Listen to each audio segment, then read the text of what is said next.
लोग कहेंगे पीपल के पेड़ को दंडवत करने से क्या होता है, लोग कहें कि बड़ के पेड़ को दंडवत करने से क्या होता है। यह हिंदू धर्म है, हमारा शास्त्र है। हमारे यहां वृक्षों की भी पूजन होती है तो नदियों की भी पूजन होती है, पशु और पक्षियों की भी पूजन होती है। प्रणाम कर, चढ़, क्यों ना मिलेगा तुझे। गया धनेश्वर ने जाकर प्रणाम किया।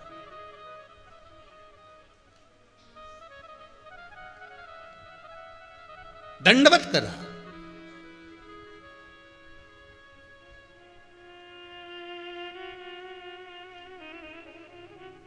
देखिएगा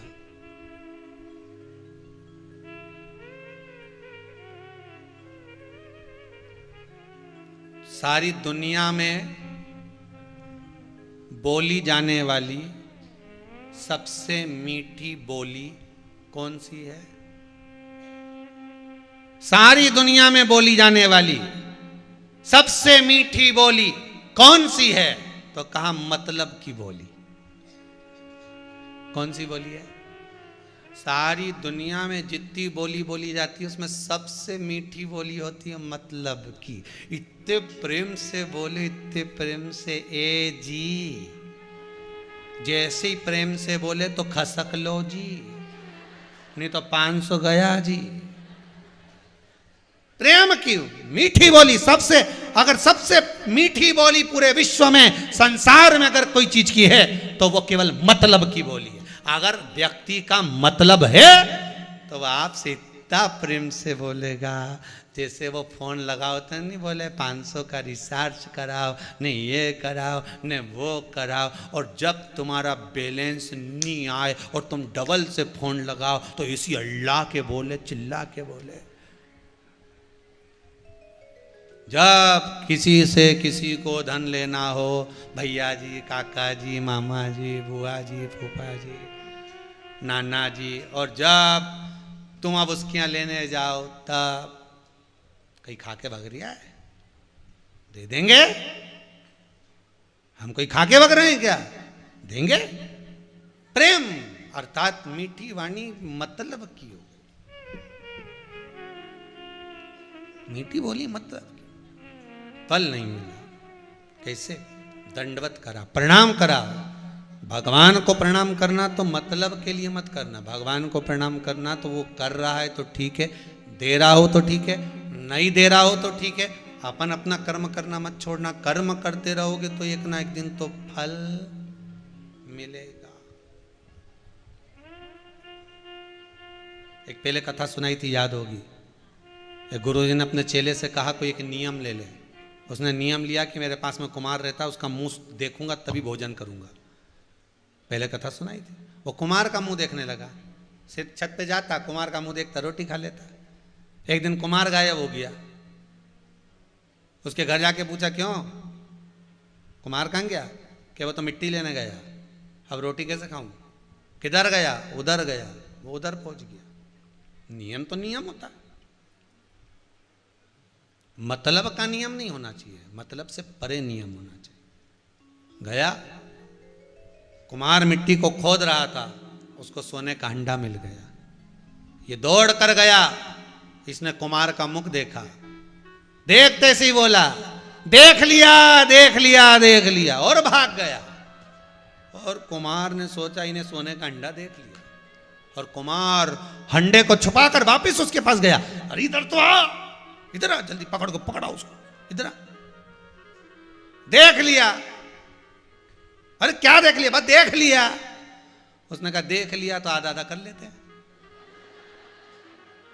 चल। उसको ले गया, मिट्टी में से हंडे को निकाला, आधा धन उसको दिया, कुमार ने आधा रखा। उस व्यक्ति ने जाकर गुरुजी के चरण पकड़ लिए। नियम कोई भी हो उसका फल मिलता जरूर है। ये सोने का फल, ये फल मुझे। आप नियम तो बनाओ कि मुझे 7 दिन शिव महापुराण की कथा सुनना है, एक आसन से सुनूंगी, मन लगाकर श्रवण करूंगी। मैंने सुना है शिव महापुराण की कथा भले टीवी के सामने बैठकर सुन लो और एक मन लगाकर सुन लो, एक चित्त लगाकर सुन लो, बाबा देता है। आज यहां पर ये इतने पत्र आए हैं तो ये कोई यहां बैठकर किसी ने कथा कम सुनी होगी, पर सुनी होगी तो सबने टीवी पर सुनी होगी।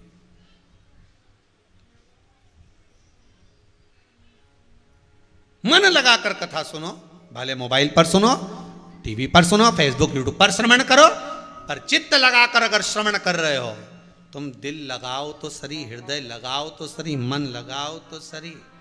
पहले ऐसा नियम था कि अगर बेटी याद करती थी तो मम्मी की हिचकी आ जाती थी। बोलो सही है कि गलत है? और माँ याद करे तो बेटी की हिचकी आ जाती थी कि हमारी छोरी याद कर रही है।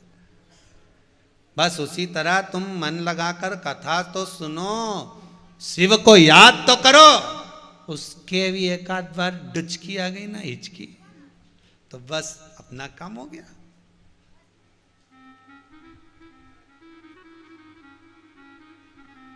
और अपन याद करें तो हिचकी उसे ही आना चाहिए। तुम्हारी हिचकी की दिक्कत मत पाल लेना हो कि शंकर जी याद कर और हिचकी मुझे आए। शंकर जी याद कर और हिचकी तुझे आए, नहीं तो गई, एक ही हिचकी में निपटी पड़ेगी। तो अपन तो ये कहो कि उसको हिचकी आए, मैं जब याद करूं वो दौड़ कर आए।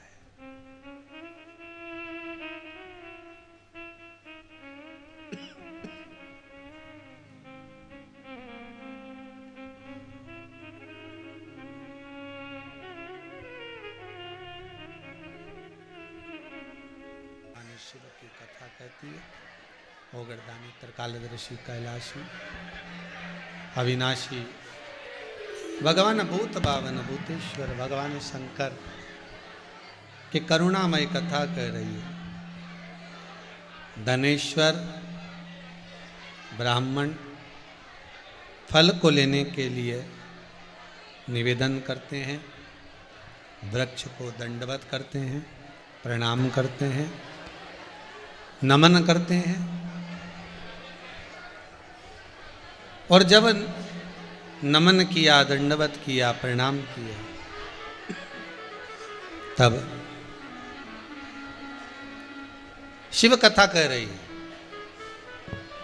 भगवान शंकर की करुणामय सागर की कथा कह रही है। जब दंडवत करा, प्रणाम करा, नमन करा, निवेदन करा, तब भगवान शिव ओगरदानी त्रिकालदर्शी कैलाशी अविनाशी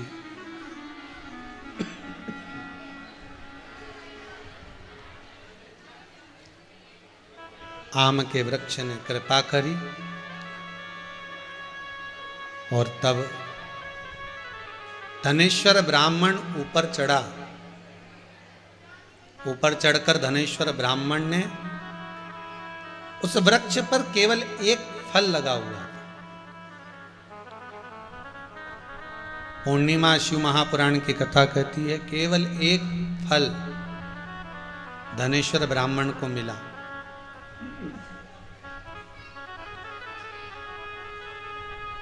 धनेश्वर ने विचार करा, इसके सिवाय कोई दूसरा फल तो नजर भी नहीं आ रहा, यही फल होगा जो माता चंडी देवी ने बताया है।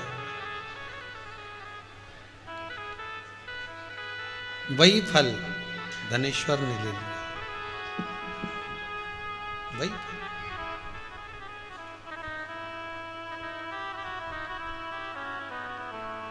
फल को लिया, पत्नी को दिया, पत्नी ने खाया। एक पुत्र का जन्म हुआ जिसका नाम देवी दास था। क्या नाम पड़ा? क्योंकि देवी माता ने, चंडी देवी ने उस पुत्र को दिया था, इसलिए देवी का दास।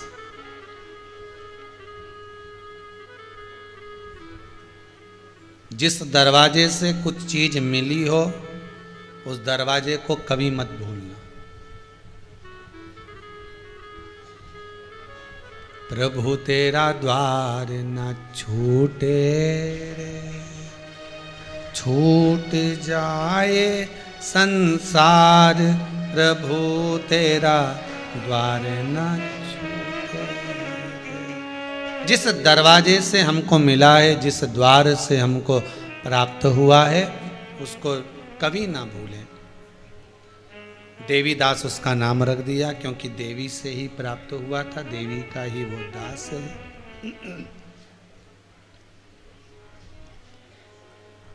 पर मन में एक भाव जागृत हो रहा है, मन में एक विचार आ रहा है। 16 वर्ष में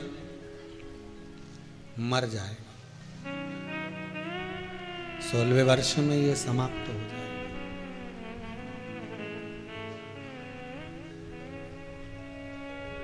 मृत्यु निश्चित हो गई थी इसकी कि ये 16वें वर्ष का जन्मदिन मनाएगा, 24 घंटे पूर्ण होंगे और ये मर जाएगा।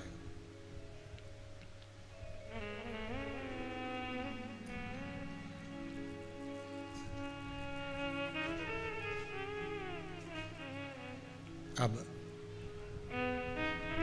देवी माता से इसने प्रश्न किया था, चंडी देवी से, माँ, हे माँ, अगर आप कह रही हो कि 16वें साल में ये मर जाएगा, तो बचा तो आप ही सकती हो ना। चंडी देवी ने कल कथा में कहा था कि चंडी देवी ने कहा था कि मैं नहीं बोलूंगी कुछ भी, मुझसे तो तूने केवल पुत्र मांगा है, इसलिए मैंने पुत्र दिया है। पुत्र मांगा इसलिए पुत्र दिया, पर जिसने मेरी आराधना बताई थी तो उसी की शरण में चले जा। और उसी समय धनेश्वर संत के चरणों में जाए, तो संत को ढूंढो।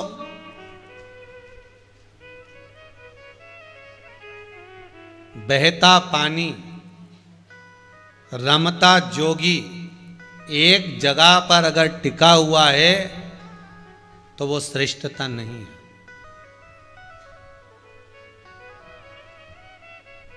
वो चलता फिरता रहे ना तो जीवन का आनंद है।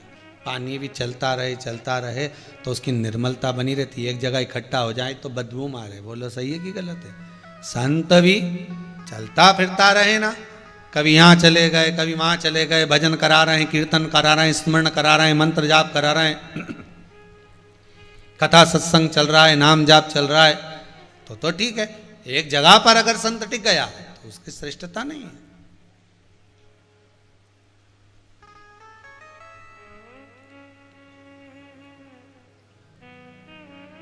उसकी श्रेष्ठता वहां नहीं हो सकती। अब कोरोना महामारी के चलते कथा कुबेरेश्वर धाम में लगातार चल रही थी।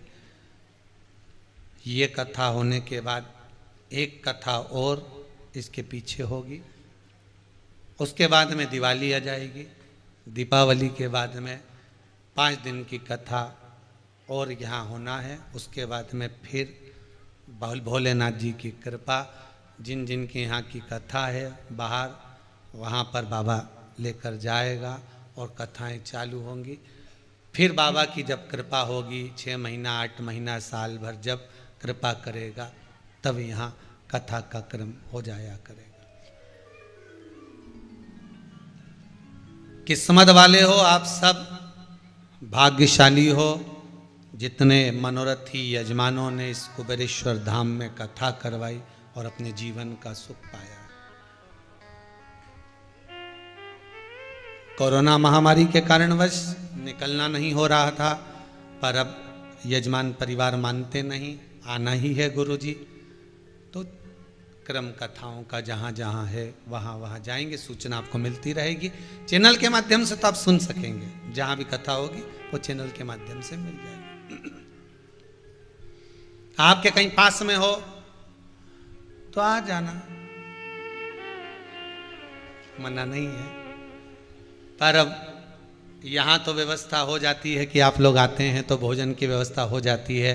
रहने के लिए ये कथा हॉल है ही, थोड़ी व्यवस्था जहाँ अभी तो बाबा का बन रहा है कुबेरेश्वर धाम, यहाँ कोई इतनी व्यवस्था तो है नहीं, फिर भी आप स्नेहवश एडजस्ट कर कर अपने को ढाल कर यहाँ रहकर जैसा प्रसाद मिलता है, रोटी दाल चावल सब्जी प्रेम से पाकर, चाय नाश्ता लेकर आप आनंद पाते हो, इससे बढ़कर कोई सुकून नहीं, सुख नहीं। बाहर आओगे जजमान जैसी व्यवस्था रख सके, जितने की रख सके वो उसके ऊपर है। किसी पर दबाव तो रहता नहीं है हमारा कि आप इतना ही खर्च करना पड़ेगा या इतना ही करना पड़ेगा, या भगत आएंगे तो उनको खाना ही खिलाना पड़ेगा, किसी की नहीं है इतना, तो हम कैसे कहते हैं उसको। निर्मल भाव से आप कथा का रस तत्व ग्रहण कर रहे हो। कथाएं तो लगातार लाइन से बहुत हैं, 2024 तक बाबा की कृपा है, बाबा करा रहा है। और जिन जिन मनोरथियों की यहाँ होगा वहाँ उनके समय पर यहाँ रहकर कथा करना होगा। भाव भक्ति आनंद। कुबेरेश्वर धाम में कहीं शिव की कृपा हुई है, इसलिए आप लोग सब आनंद ले रहे हो कुबेरेश्वर धाम की धरा से लाइव इस कथा का स्मरण कर कर।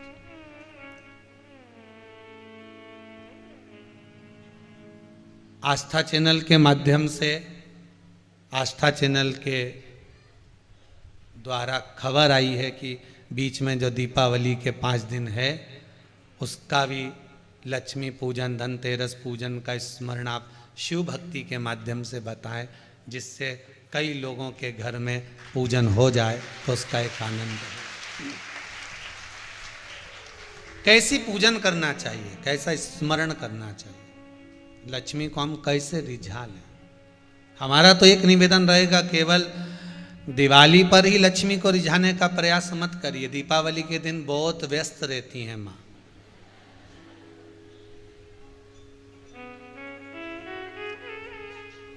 बहुत व्यस्त। माता लक्ष्मी के पास में तो इतनी सी भी फुर्सत नहीं रहती कि वो भगवान विष्णु से बात कर सके। इसलिए दीपावली के दिन लक्ष्मी गणेश सरस्वती का पूजन देखा होगा, पर नारायण लक्ष्मी का पूजन नहीं देखा होगा, क्योंकि टाइम मिले तो बात करें ना, तो समय ही नहीं रहता सबके यहाँ जाना। पर यहां शिव महापुराण की कथा कहती है,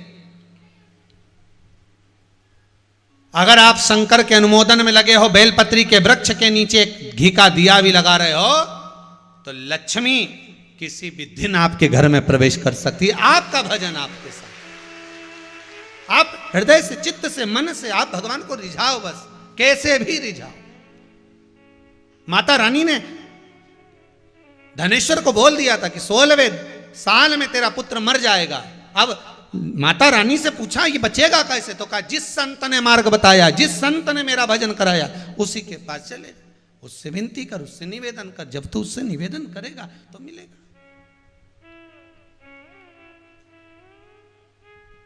दुख कौन काटेगा, तो कहा भगवान के सिवाय कोई दुख नहीं काट सकता।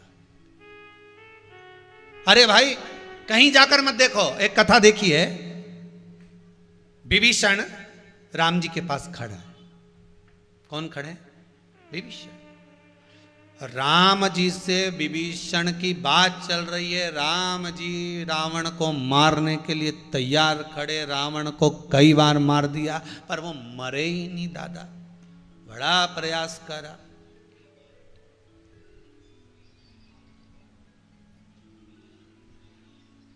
कितना प्रयास करा पर रावण मरा ही नहीं। बहुत प्रयास किया गया, मर ही नहीं रहा। तो विभीषण और राम जी की बात चल रही थी, और रावण को लगा ये मेरा भाई राम जी को भेद बता रहा है, मेरा भेद मेरा भाई राम जी को बता रहा है।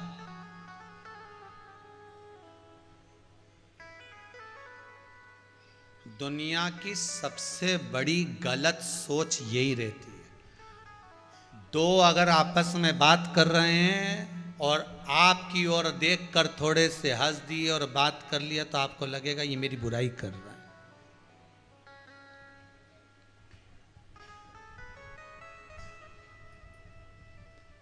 शिव पुराण की कथा कहती है अगर वो बुराई कर भी लेंगे तो भला तो आपका ही होना है, पाप तो आप ही का कटेगा, तो कर ले तो। ये मेरा भेद बताने वाला है। विभीषण राम जी से बात कर रहा हूं, मैं मर नहीं रहा हूं। रावण ने सोचा ये मेरा भेद बताने वाला है, तो रावण को लगा कि ये मेरा भेद बता देगा, पर विभीषण ने भी संकल्प लिया था मरते मर जाऊंगा, पर मेरे भाई के नाभि में जो अमृत है उसका भेद कभी राम को नहीं बताऊंगा। कौन ने संकल्प लिया था? विभीषण। किसको दिया था यह संकल्प? विभीषण ने अपने नाना को यह संकल्प दिया था कि मैं इस लंका का भेद कभी किसी को नहीं बताऊंगा, इस लंकेश का भेद नहीं बताऊंगा। उसने संकल्प लिया था। राम जी और विभीषण बात कर रहे थे और रावण को लगा ये मेरा भेद बता रहा है। इतने में तो विभीषण का मुख राम जी की ओर था और राम जी बात में लगे हुए थे। रावण ने सोचा अगर कहीं ये मेरा भेद बता देगा तो मुझे मरवा देगा। रावण ने बाण छोड़ा विभीषण को मारने के लिए। वो बाण गया विभीषण के पास। राम जी ने एक चुटकी बजा दी, बाण छूट गया, टूट गया, बिजली चमकी, समाप्त हो गया।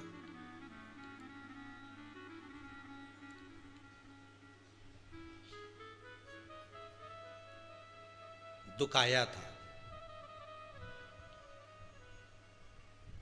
आप किसी का बुरा नहीं करोगे, आप किसी के लिए अपशब्द नहीं कहोगे, आप किसी को तकलीफ नहीं दोगे तो भी आपके ऊपर तकलीफ आएगी। इसको प्रणव दोष कहते हैं। कौन सा दोष है ये? प्रणव दोष। इसलिए भगवान कृष्ण की स्तुति में गाते हैं प्रणत क्लेश नाशाय गोविंदाय नमः। इसको प्रणत दोष कहते हैं, प्रणत क्लेश कहते हैं। आपने किसी का बुरा नहीं करा, आप कभी किसी के लिए अपशब्द नहीं कहे। फिर भी कई लोग कहते हैं महाराज जी इतने लोग केदारनाथ जी दर्शन करने गए थे, त्रासदी हो गई, मर गए, इसमें उनने क्या पाप करा था? उनने तो अच्छा ही करा था ना। अरे भैया पुण्य करा, सब कुछ करा, पर प्रणत क्लेश है। किसी किसी के घर में सारा सुख होता है, पर जरा जरा सी बात में लड़ाई हो रही है तो वो प्रणत क्लेश है, प्रणत दोष। आप नहीं चाहते तो भी वो दोष आ ही जाता, आप नहीं चाहते तो भी तकलीफ आई जाती। प्रणत क्लेश, प्रणत दोष वो आ ही जाता है। प्रणत क्लेश, प्रणत दोष आ ही जाए। कैसे? विभीषण के ऊपर भी वो दोष आ गया था। विभीषण ने भेद बताया था क्या? अरे जम के तो बोलो। नहीं, विभीषण भेद नहीं बता रहा है। विभीषण रावण की निंदा नहीं कर रहा है। विभीषण रावण के लिए आहित नहीं चाहता है। फिर भी वो दोष विभीषण के ऊपर आ गया, फिर भी वो दोष आ गया। और दोष आया, महाराज रावण ने बाण साधा और विभीषण की ओर छोड़ा, कहीं ये मेरा भेद ना बता दे। छोड़ा और जैसे ही बाण गया भगवान ने चुटकी बजाई और उस बाण को काट दिया, बिजली चमकी और समाप्त। और विभीषण खड़ा था राम जी के पास में। शिव महापुराण की कथा कहती है कि विभीषण को तो मालूम ही नहीं पड़ा कि कब बाण आया और कब भगवान राम ने काट दिया। बस विभीषण तो राम जी के पास खड़ा था, इसलिए उसको वो बाण नहीं लगा था। प्रणत दोष, प्रणत क्लेश आता है, अनायास आता है, पर जो सत्संग में लगा होता है, विभीषण जैसे राम के पास थे तो बाण अपने आप कट गया था। दुख किसी किसी के पास अपने आप चल कर आता है, पर आप सत्संग में लगे रहते हो इसलिए अपने आप कट जाता है। भजन में लगे रहते हो इसलिए अपने आप कट जाता है। भगवान की भक्ति में लगे होते हो इसलिए वो अपने आप समाप्त हो जाता है।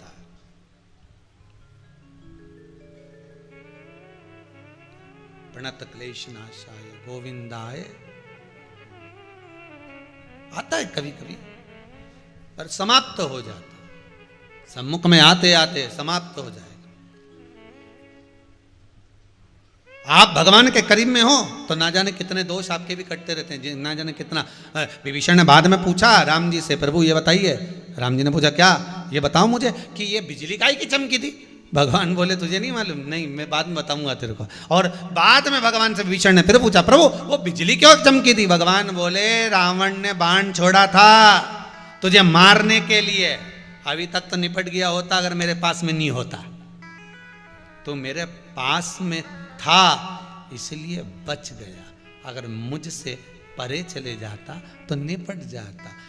आपसे भी निवेदन है, आप शंकर के पास में हो ना, इसलिए न जाने कितने दुख आते इस जिंदगी में, पर शंकर जी चला रहा है, भोलेनाथ संभाल रहा है। 2 रोटी इस कोरोना महामारी के अंतर्गत दे रहा है, क्लेश मिटा रहा है, शिव प्रदान कर रहा है। 2 रोटी मेरा शिव दे रहा है, सुख का जीवन वो दे रहा है।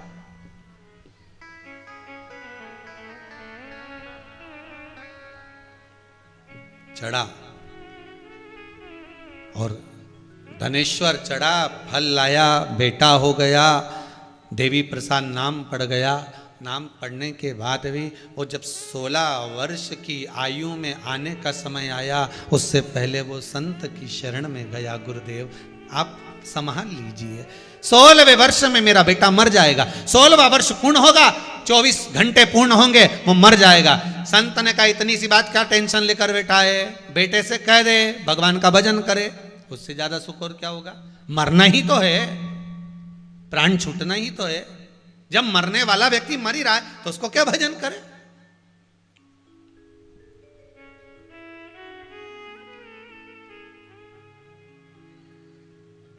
मरने वाले के मुख से राम निकलना बहुत कठिन काम है। सबसे दुनिया का कठिन काम वही है कि मरने वाला राम राम कहेगा। कई लोग सोच के बैठे हम तो अभी नहीं जपेंगे, हम तो जब मरेंगे तभी जपेंगे। जप लेना।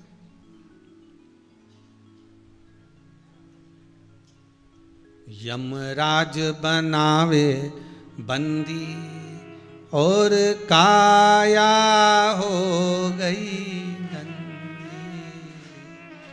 बस ये शरीर से जब प्राण निकलेंगे, ये शरीर किसी काम का नहीं देगा, ने आँख से आंसू झड़ेगा, मुख से राल टपकेगी, देखा जाएगा नहीं।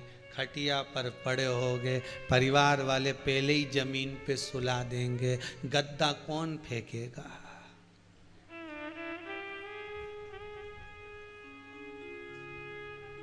मरने वाला व्यक्ति मरता है तो उसका सब सामान, अरे बोलो तो जम के फेंक दिया जाए। गादी चद्दर बोलते तो जाओ, फेंक दिया। तकिया की खोल, जहां सोया था वहां गोबर से जितना उसका सामान था जो पहना था सब फेंक दिए। सोने की चेन,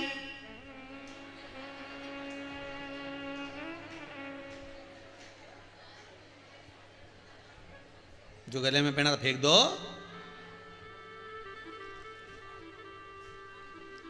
फिर तो बहुएं रोती रोती, अंगूठी देख लो, अंगूठी बांधने से पहले देख लो अंगूठी वगैरह। देखा दादाजी एक अंगूठी और पहना मोटी वाली, पर निकल नहीं रही, हाथ सूज गया। बहुएं रोती रोती बोली अंदर से चक्कू लिया,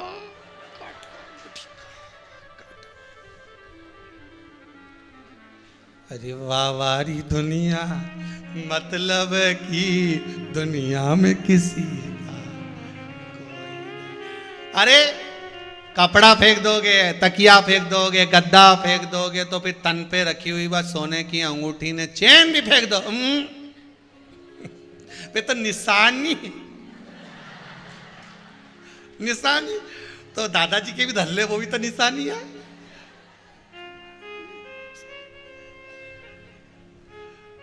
कितना कितना बड़ा बड़ा चोटा उन भरा है घर के अंदर, देख लो रे। आज कथा में मालूम पड़ी है लुटेरों को, सारा भेरू घर के अंदर ही है, सब चोटा।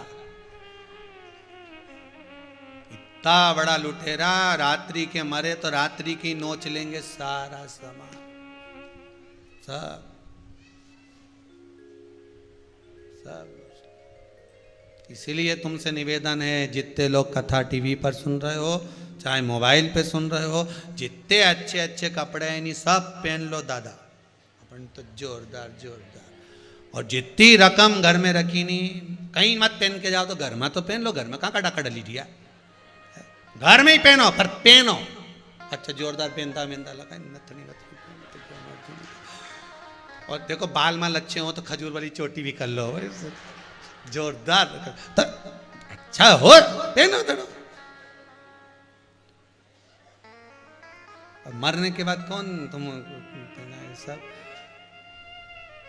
निकाल के ले जाएंगे, सब बड़े प्रेम से पहन ओढ़ लेंगे। बाद में ऊपर जाके दिल तुम्हारा दुखेगा, नीले कलर की साड़ी तो पहनी नहीं थी, मन तुम्हारा दुखे तो अच्छा तुम तो पहनो ओढ़ो। क्या किसको रोइए चादर तान के, आग लगे बस्ती में अपन रहो। मस्ती में, भगवान की मस्ती में जितने मस्त रह सकते हो रहिए। फिर घर के लोग भी पूछेंगे कहां जा रही हो इतना पहन के, कहीं नहीं जाऊंगी। सियोर वाला महाराज बोला घर को स्वर्ग बना लो, कहीं मत जाओ, यहीं जोरदार नुक्ति निपटाओ, पर अपने नहीं जाना कहीं, कहीं नहीं जाऊंगा तो यहीं तो भजन करो, स्मरण करो, कीर्तन करो, नाम जाप करो, कहां जाना। 16 वर्ष की आयु में मरेगा, संत करे भजन करवा तो भजन करवाओ। तो ये घर गया, घर जाकर जैसे ही बेटा 16 साल का हुआ, 16वां वर्ष लगने वाला था, इतने में 16 वर्ष पूर्ण होने पर 24 घंटे होंगे और ये मर जाएगा। तो इसने 15वें वर्ष में ही अपने साले जी को बुला लिया और छोरा देवीदास के मामा को बुलाकर कहा इसको ले जाओ, आप काशी घूम कर आ जाओ 2 साल के लिए। काशी, हाँ, देवीदास को मामा ले गए, काशी ले जा रहे थे। काशी ले जाते बीच में एक सुंदर नगर पड़ा, उस नगर में एक राजकुमारी का विवाह हो रहा था। राजकुमारी का विवाह हो रहा था तो राजकुमार को रात्रि को, जिस राजकुमार से विवाह हो रहा था उसको रात्रि में पड़ गया बुखार, शरीर थर थर कांपे, ये शादी में जा नहीं सकता, दूल्हा बन नहीं सकता, क्या करे। तो कहा धर्मशाला में एक देवीदास नाम का लड़का रुका हुआ है, रात भर ब्याह के लिए इसको दूल्हा बना दो, विदाई हमारा छोरा करा ले। अब रात्रि को ब्याह के लिए इसको दूल्हा बनाया तो इससे कहा दूल्हा हम तुम्हें, तो मामा जी से कहा आपके लड़के को हम शादी में बिठा दें। मामा बोले बिठा तो दोगे, परंतु एक बात याद रखो, जितना दे जाएगा हम लेके जाएंगे। तो क्या कन्या तो हमारी रहेगी ना? हाँ कन्या तुम्हारी, दहेज हमारा, ठीक है, बात कर लो आपस में। बात कर लिया, अब लड़के को बिठाया, भांवर पड़ी। जैसे ही भांवर पड़ी, लड़का और लड़की को पूजन कराने के लिए जब एक कक्ष में लेकर गए, सारे मेहमान जैसे ही बाहर गए तो लड़के ने लड़की से कह दिया मेरे मामा ने केवल दहेज के चक्कर में मेरा तुम्हारा विवाह कराया, लड़के को तो बुखार आ गया, उसका शरीर कांप रहा, वो सुबह विदाई कराने आएगा, पर विवाह मेरा तुम्हारे साथ में हुआ है, मैं तुम्हें धोखा नहीं दे सकता, इसलिए निवेदन करता हूँ तुम्हारा दहेज तुम्हारे साथ में रखना, मेरे मामा को मत दे देना। लड़के ने बेचारे ने सत्य कह दिया, साफ सत्य बता दिया। और सत्य बताने का फल क्या है? दुनिया के लोग झूठ बोल बोल कर, असत्य बोल बोल कर सोचते हैं कि मेरा जीवन आनंद में कट जाएगा, मेरा जीवन सार्थक हो जाएगा, पर झूठ थोड़े दिन का सुख दिखाता है और पूरी जिंदगी रुलाता है। सत्य थोड़ा परेशान करता है, जिंदगी सुखमय बना देता है। जिंदगी सुख बता दिया, बात इतनी सी है, ये हो गया, क्या करा जाए महाराज। अब जिस कन्या से विवाह हुआ था वो कन्या पूर्णिमा का व्रत करती थी। आज उस कन्या का 32वां विवाह व्रत था। कौन सा व्रत था? 32वां पूर्णिमा का व्रत था उस कन्या का। उसने सत्य को सुना। पिताजी के पास विदाई के समय जब दूसरा लड़का आया तो कहा ये मेरा पति नहीं। कन्या ने उस लड़के को प्रसन्न होकर सत्य के चक्कर में 3 नग लगी हुई अंगूठी दे दी और 1 रुमाल दे दिया। ये मेरी तरफ से, तुम दहेज नहीं ले रहे तो ये विदाई आप रख लो। दूसरे दिन लड़का विदा कराने आया दूसरा वाला। लड़की ने अपने पिताजी से कह दिया ये मेरा पति नहीं, मेरा पति तो दूसरा है, विवाह दूसरे के साथ हुआ था। लड़का कहता है मेरे साथ ही विवाह हुआ था। नहीं, तुम मेरे पति नहीं हो, विवाह मेरा दूसरे के साथ हुआ, देवीदास के साथ हुआ। क्या प्रमाण है?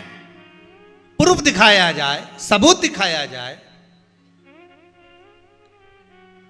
लड़की ने लड़के को बुलवा कर कहा मैंने तुम्हें कल रात्रि को दिया मिलाई के समय पर, पूजन के समय पर सोने की अंगूठी दी थी 3 नग की, जरा दिखाना। लड़के ने तुरंत सोचा कि अंगूठी मंग रही होगी तो उसने दे दिया। राजा समझ गया कि मेरी लड़की का विवाह उसके साथ हुआ। उसने कहा मैं विवाह तो कर लूं, मना नहीं है, तुम्हें साथ रख भी लूं, मना नहीं है, पर मेरे को 16वें वर्ष के 24 घंटे पूर्ण होंगे और मेरे प्राण छूट जाएंगे। उस कन्या ने कहा कि मेरा विवाह तुम्हारे साथ हुआ है और कल मेरा 32वां पूर्णिमा का व्रत है और कल ही तुम्हारे 16 साल पूरे हो रहे हैं। अब मुझे देखना है कि भोलेनाथ तुम्हारे प्राणों को हरता है कि मेरे व्रत को रखता है। उधर माँ दुखी होकर 16वां वर्ष पूर्ण हुआ, 24 घंटे पूर्ण हो रहे थे।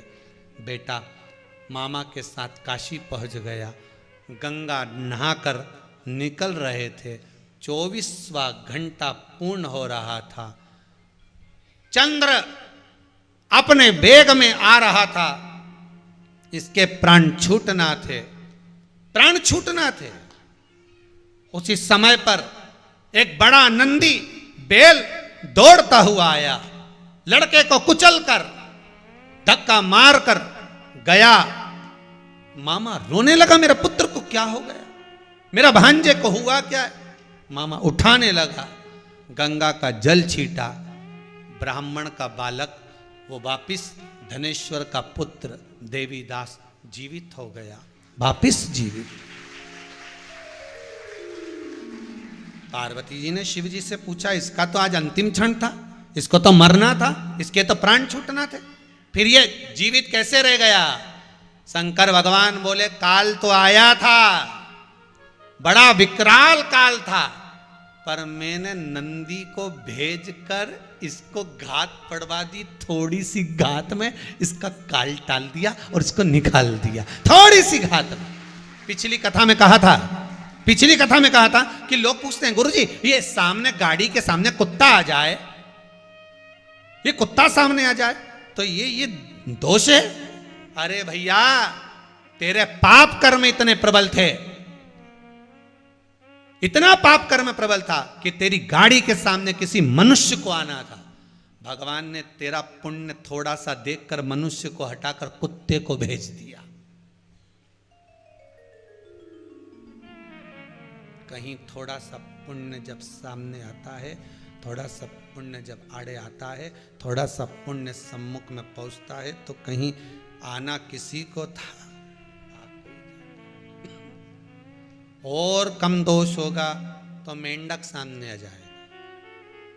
चींटी आ गया, थोड़े पे निकालना चाहता है, दुख तो बहुत बड़ा है, तकलीफ बहुत बड़ी है, कष्ट बहुत बड़ा है, बहुत बड़ा रोग है, बीमारी है, कष्ट है, दुख है, आने वाला है। पर कहीं शिव महापुराण की कथा सुन ली, कहीं शंकर का अनुमोदन कर लिया, कहीं शिव तत्व में डूब गए, इसलिए भोलेनाथ ने तुम्हें बचा लिया। ऐसी है पूर्णिमा की कथा कि मरने वाले के प्राण भी बचा लेती है, अखंड सौभाग्य दे वो स्वामी शिव है, शंकर शिव के सिवा। जैसे गुलाब जामुन की चाशनी, अब कितनी जोरदार शक्कर खरीद कर लाए थे, एकदम क्लीन दिख रही थी, अच्छी दिख रही थी, साफ दिख रही थी, सब कुछ अच्छा नजर आ रहा था, एकदम सफेद दिख रही थी, पर जैसे ही तुमने उसको भट्टी पर चढ़ाया, कढ़ाई में डालकर चाशनी बनाई, तो हलवाई कहता है इसमें मेल आ गया है। बोलो आया कि नहीं आया? और कई कई माताएं जो गुलाब जामुन बनाती होंगी, जो नुक्ती बनाती होंगी, बूंदी बनाती होंगी, चाशनी बनाती होंगी, उनको मालूम होगा फिर वो झारे से उस मेल को, उस खार को, उसको निकाल देती है।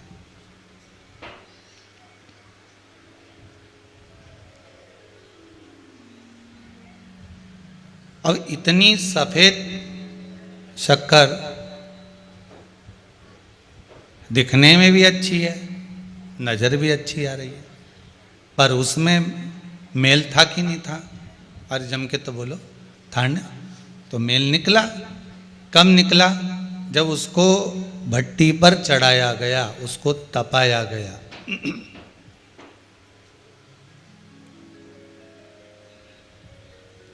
जब उसकी चाशनी बनाई, उसको भट्टी पर चढ़ाया, उसको तपाया, तब उसका मेल निकलकर बाहर आया। शिव महापुराण की कथा भी यही कहती है। मानव का शरीर दिखने का सुंदर है, परिवार, कुटुंब, कबीला, संसार सब सुंदर है। इस सुंदर मानव के शरीर को भगवान के भजन के भट्टे पर जब चढ़ाओगे, भगवान की भक्ति के भट्टे पर जब इसको चढ़ा दोगे आप, जब इसको चढ़ाओगे और भगवान के भक्ति के भट्टे पर जब चढ़ा ये मानव का शरीर, तब इसमें से खार निकलना, मेल निकलना प्रारंभ हो जाएगा। अहंकार, काम, लोभ, आसक्ति, वासना, तृष्णा, ये सब निकलना प्रारंभ हो जाएगा।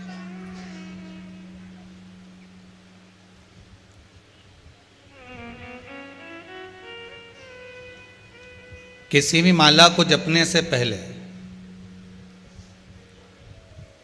किसी भी मंत्र का स्मरण करने से पहले,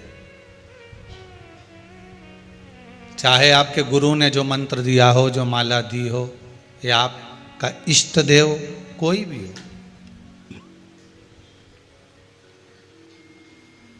आपका इष्ट देव कोई भी हो, आप किसी की भी माला जप रहे हैं, किसी का भी मंत्र जप रहे हैं, किसी का भी स्मरण कर रहे हैं, पर सबसे पहला, अगर मंत्र जपने से भी पहले अगर मूलता दी जाती है, मंत्र जपने के पहले भी अगर कहा जाता है, तो यही कहा जाता है कि सबसे पहले अगर आप कोई मंत्र जप रहे हो, मंत्र का स्मरण कर रहे हो, तो पहले पंचाक्षर मंत्र का स्मरण करिए। कौन से मंत्र का? पंचाक्षर मंत्र। पंचाक्षर मंत्र कौन सा है? नमः शिवाय। कौन सा मंत्र है? नमः शिवाय।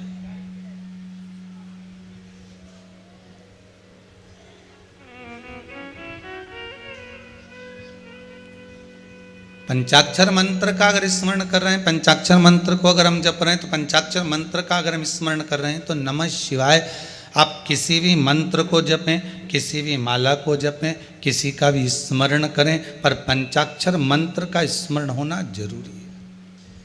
पंचाक्षर मंत्र का होना जरूरी।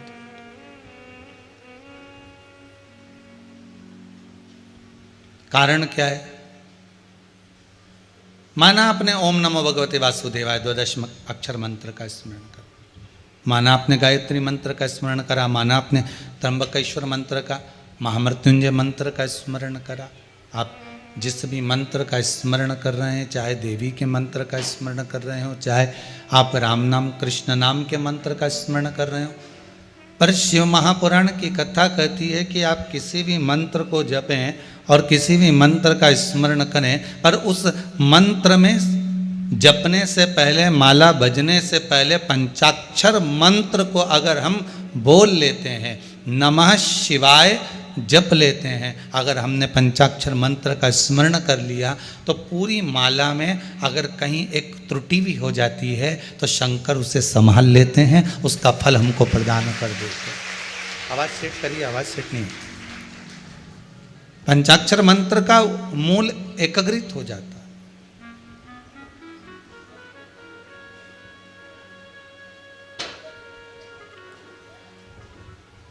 पंचाक्षर मंत्र की मूलता हमारे सारे दोषों को समाप्त कर देती है। अगर आप पंचाक्षर मंत्र का एक स्मरण कर कर किसी भी मंत्र को जप रहे, शिव महापुराण की कथा तो यहां तक कहती है महाराज जी कि अगर मान लो आप किसी पूजन को कर रहे हैं और पूजन में आपको लगता है कि गलती हो रही है,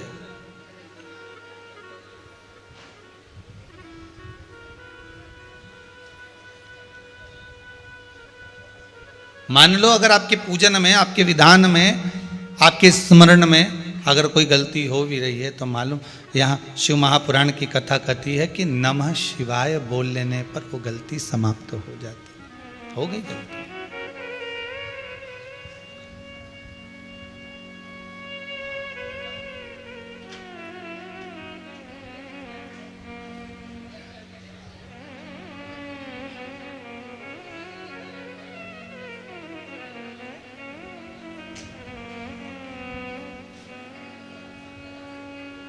एक बार प्रेम से बोले नमः शिवाय। अब हमने तो नमः बोला, आपने शिवाय बोला, तो 3 ही अक्षर तो बोले हो, 5 तो पूरे करो। बस यही तो गलती है ना, अब 3 पे अटक कर रह गए। आतुरता इतनी रहती है ना कि वो उसमें गड़बड़ी हो जाती है। नमः शिवाय, नमः शिवाय, नमः शिवाय। केवल उस मंत्र का स्मरण ही कर लेना। अगर आप पूजन में गलती कर रहे हैं, पूजन कर रहे हैं, स्मरण कर रहे हैं, भगवान की भक्ति को धारण कर रहे हैं, भगवान का स्मरण कर रहे हैं, आपको लग रहा है कि मैं पूजन कर रहा हूँ, मैं पाठ कर रहा हूँ, मैं स्मरण कर रहा हूँ, मैं भजन कर रहा हूँ, पर उस भजन में भी अगर कोई त्रुटि हो गई है तो मात्र पंचाक्षर मंत्र का स्मरण कर लेने पर भी वो सुख का भान एकाग्रित हो जाता, वो सुख का भान मिल जाता।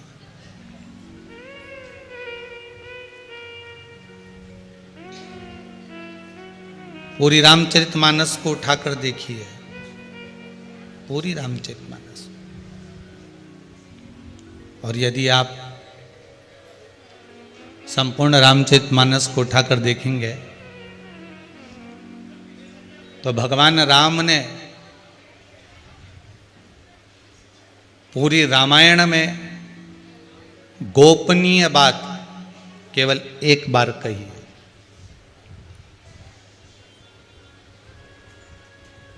केवल एक बार।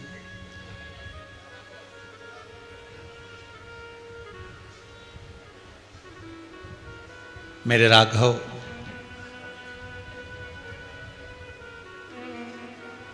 अपने मन की बात को, अपने हृदय की बात को,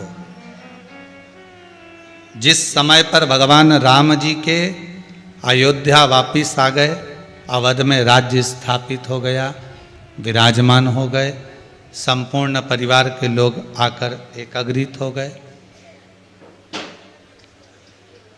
संपूर्ण परिवार के लोग जब आकर इकट्ठे हुए और एकाग्रित होने के बाद में जब उन्होंने देखा कि यहाँ पर खास खास लोग बैठे हुए हैं और सब अपने बैठे हुए हैं एकाग्रित होकर, तब राम जी ने मौका देखकर अपने हृदय की बात को वहां प्रकट किया।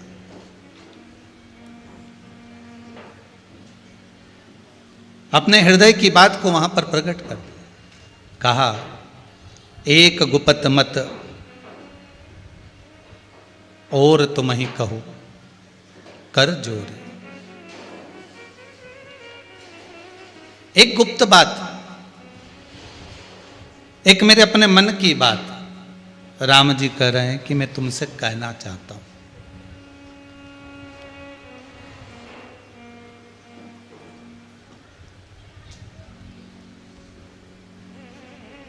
और वो गुप्त बात जो मैं तुमसे कहना चाहता हूं, राम जी महाराज कह रहे हैं, ये मैंने किसी से नहीं कही, पर अपने परिवार वालों को मैं बताना चाहता हूं कि सबसे गोपनीय।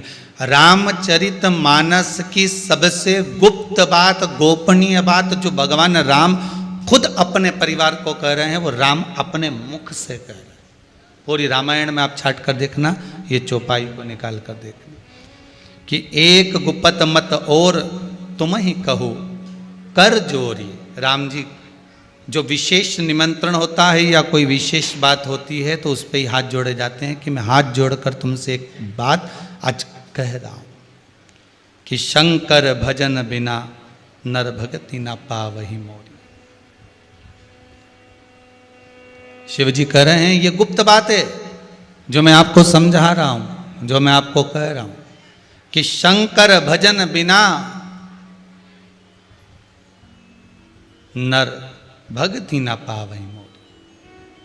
अगर संसार में जन्म लेने के बाद आपने शंकर का स्मरण नहीं करा, संसार में जन्म लेने के बाद आपने शिव का भजन नहीं करा, संसार में जन्म लेने के बाद अगर आप शिव के नहीं हुए, संसार में जन्म लेने के बाद आप शंकर का अनुमोदन नहीं कर पाए, संसार में जन्म लेने के बाद आप शिव के नहीं हो पाए, संसार में जन्म लेने के बाद आप शंकर का पंचाक्षर मंत्र नहीं जप पाए, संसार में जन्म लेने के बाद आप शिव की भक्ति में नहीं डूब पाए, तो फिर आपका ये जीवन बेकार है। आप सोचे कि मुझे राम मिल जाएगा, आप सोचे मुझे कृष्ण मिल जाएगा, तो ये कठिन है।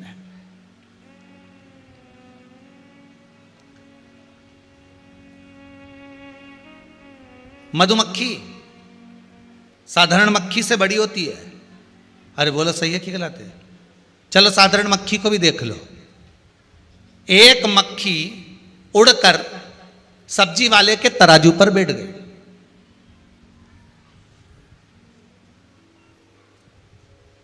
कुछ बिगड़ा, वजन घटा बढ़ा, तराजू पर बैठ गई, वजन कोई घटा बढ़ा नहीं। और तुम सुनार की दुकान पर सोना खरीदने जाओ और एक मक्खी, समझ गए, बस सोना तोलने के तराजू पर जाकर बैठ जाए तो 10,000 की कीमत तो यूं ही बढ़ जाए। बोलो सही है कि गलत है? बड़ी कि नहीं बड़ी? मक्खी वही है, सब्जी के तराजू पर जाकर बैठी है तो उसकी कीमत नहीं बढ़ी, पर सोने के तराजू पर जाकर बैठ गई तो उसकी कीमत 10,000 की हो गई। उसी तरह संसार का मनुष्य मक्खी की तरह है, किसी दूसरी जगह जाकर बैठेगा तो कीमत नहीं बढ़ेगी, पर शिव की कथा में बैठ गया तो 10,000 के मोल का होगा, कीमत बढ़ गई। मनुष्य वही है, मानव का शरीर वही है, मानव की देह वही है, कीमत बढ़ गई उसकी।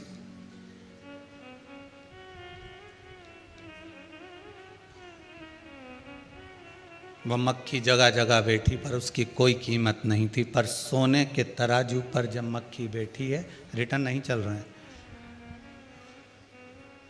सोने के तराजू पर जब मक्खी बैठी है तो उसकी कीमत बढ़ गई। मात्र सोने के तराजू पर बैठते ही कीमत बढ़ गई।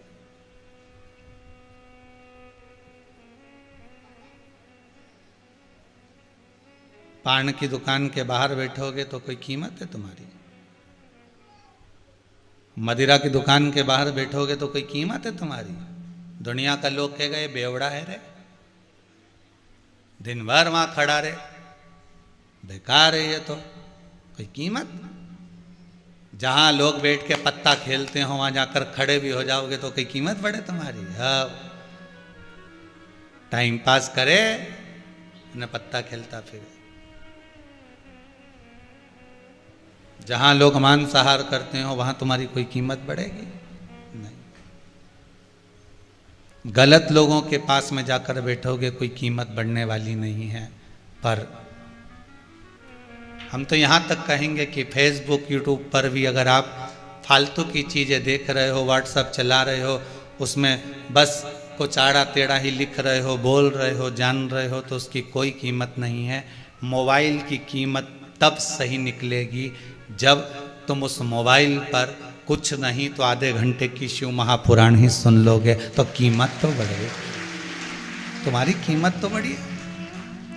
आज फेसबुक यूट्यूब पर इतने श्रोता इतने प्रेम से, इतने श्रोता भाव से, दिल से, आनंद से अगर कथा का रसास्वादन ग्रहण कर रहे हैं, कथा को श्रवण कर रहे हैं, दिल लगाकर, मन लगाकर 2 घंटा, 2.5 घंटा, 3 घंटा कथा के तत्व को धारण कर रहे हैं, तो कुछ तो मिल रहा होगा, कुछ तो प्राप्त हो रहा होगा।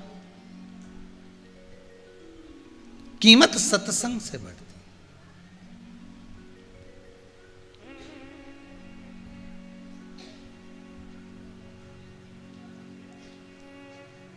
किस जगह पर जाकर क्या बोलना है,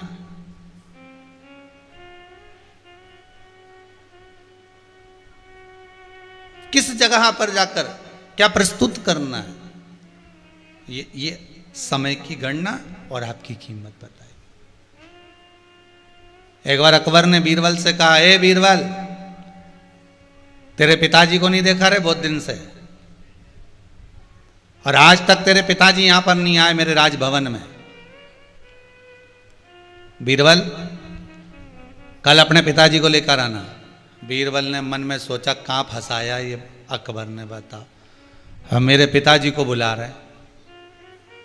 सुन लिया बीरबल? बीरबल बोला, जी हजूर। अब बीरबल घर गया, पिताजी से कहा, पिताजी कल तुमको राजमहल में चलना है अकबर के सामने। पिताजी ने कहा, मुझे काहे को ले जा रहा है, मैं नहीं जाना चाहता। वो कुछ पूछेगा जवाब देना पड़ेगा, कुछ बोलेगा तो हुंकारा करना पड़ेगा। अगर कुछ भी पूछेगा तो बोलना तो पड़ेगा ना। अब पूछेगा तो बोलना ही पड़ेगा। कोई व्यक्ति अगर आपसे बात करेगा तो कलकत्ता में कहता ना, हूँ हाँ तो करना ही पड़ेगा, हूँ हाँ बोलना तो पड़ेगा। तू कहाँ मेरे को लेकर जा रहा है उस अकबर के दरबार में? नहीं नहीं, अकबर के पास तो चलना पड़ेगा पिताजी। तो पिताजी बोले, मैं वहां जाकर क्या करूंगा? बीरबल ने कहा, बस एक काम करना, कोई भी प्रश्न वो करे उसका जवाब ही मत देना, बस चुप रहना, एक शब्द मत बोलना तुम, एक शब्द, बस इतना ही करना है। हाँ, एक शब्द का जवाब नहीं देना है आपको, बस चुपचाप खड़े रहना, वो बोलता रहेगा, तुम चुप खड़े खड़े सुनते रहना, ठीक है। दूसरे दिन अकबर के दरबार में बीरबल अपने पिताजी को ले गया और पिताजी से अकबर ने पूछा, कैसे हो? अब पिताजी कुछ बोले ही नहीं, छोरा सिखा के लाया था।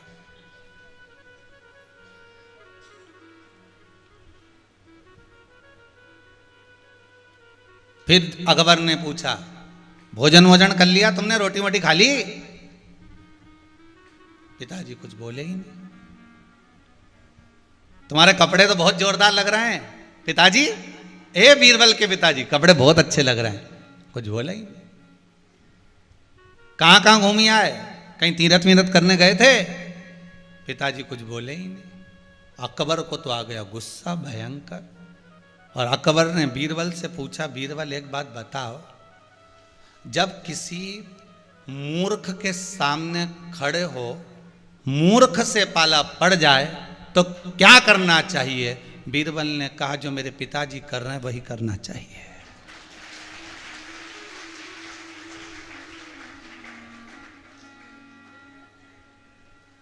क्या करना चाहिए?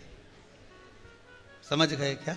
हाँ, इतनी तो समझ जाना चाहिए तुमको। शिव पुराण इतने समय से सुन रहे थे, थोड़ी तो जो मेरे पिताजी कर रहे हैं बस वही करना चाहिए। अगर मूर्ख से पाला पड़ जाए, कोई अपशब्द कर रहा है, ताने दे रहा है, गाली दे रहा है, आड़ी तड़ी बातें कर रहा है, कोई हमारे धर्म की, हमारे शास्त्रों की निंदा कर रहा है, कोई वेद और पुराण की निंदा कर रहा है,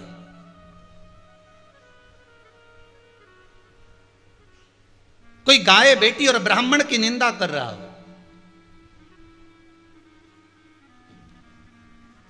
लग रहा है कि हमारे धर्म की, हमारे हिंदू धर्म की निंदा कर रहा हो, हमारे शास्त्रों की निंदा कर रहा हो, हमारे भगवान शिव की भक्ति की निंदा कर रहा हो, तो उस जगह पर या तो जवाब दो ना दो, पर उस जगह से फिर मौन हो जाओ। मूर्खों से क्या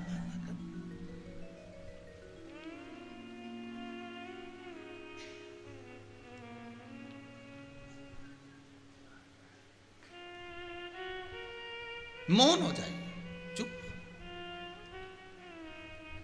शिव पुराण कह रही है, भगवान शंकर की कथा कह रही है, मेरे राघव जी कहते हैं एक सबसे गोपनीय बात मैं अपने परिवार वालों को बताना चाहता हूँ कि शंकर भजन बिना नर भगति ना पावहि मोरी। शंकर का अगर भजन नहीं है, शिव का स्मरण नहीं है, शंकर का अनुमोदन आप नहीं कर रहे हैं, शंकर की भक्ति को धारण नहीं कर रहे हैं, तो राम जी कहते हैं फिर मुझे नारायण को, कृष्ण को, राम को पाना कठिन है। फिर राम कृष्ण नहीं मिलेगा, नारायण नहीं मिलेगा, नारायण नहीं मिलेगा, राम कृष्ण नहीं मिलेगा, बड़ा कठिन है। फिर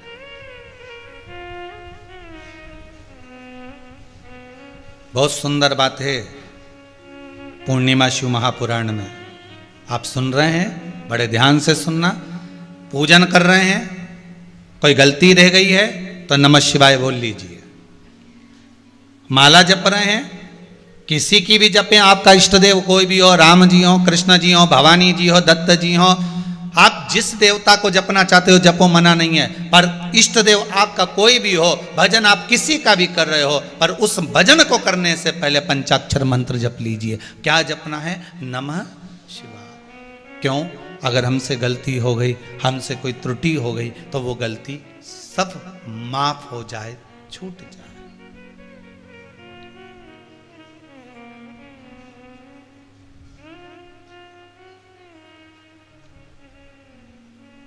वो गलती माफ कर दी जाए। कीमत मनुष्य की जब बढ़ती है जब वो सत्संग में लगा हो। कीमत मनुष्य की जब बढ़ती हो जब वो सत्संग में लगा हो, भजन में लगा हो, कीर्तन में लगा हो, नाम जाप में, मंत्र जाप में लगा हो। मक्खी तो वही है जो तराजू पर सब्जी के बैठी है, मक्खी वही है जो अन्य जगह पर जाकर बैठी है, पर वही मक्खी अगर सोने के तराजू पर बैठती है तो उसकी कीमत 10,000 हो जाती है। आप भगवान की भक्ति में जितना समय लगे हुए, जितना स्मरण में लगे हुए, वो आपकी कीमत मानता है।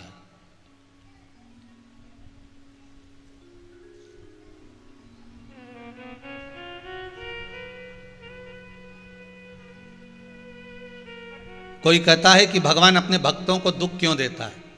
शिव महापुराण की कथा कहती है भगवान अपने भक्तों को दुख इसलिए देता है कि जितनी मेली चादर है उसको धोना तो पड़ता है ना, घिस घिस के, रगड़ रगड़ के।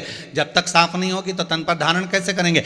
भगवान अपने भक्त को थोड़ा सा कष्ट देता है, भगवान अपने भक्त को थोड़ी तकलीफ देता है, भगवान अपने भक्त को थोड़ा कष्ट प्रदान जरूर करता है। क्यों करता है? क्योंकि भगवान चाहता है कि मैं इसको घिसूं, साबुन लगाऊं, इसको रगड़ूं तो ये निर्मल हो जाए, और निर्मल होगा तब मैं इसको धारण कर सकता हूं, ये मेरा हो सकता है। निर्मल मन सो मोहि पावा, मोहि छल छिद्र कपट ना भावा। भगवान कोई ऐसे ही फल प्रदान कर दे?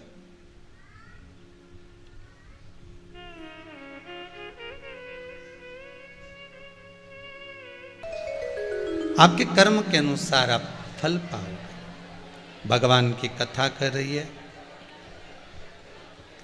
कातिका नगरी का राजा चंद्रहास धनेश्वर ब्राह्मण को जो बात कही थी, धनेश्वर ब्राह्मण ने चंडी देवी का स्मरण करा था। कल की कथा,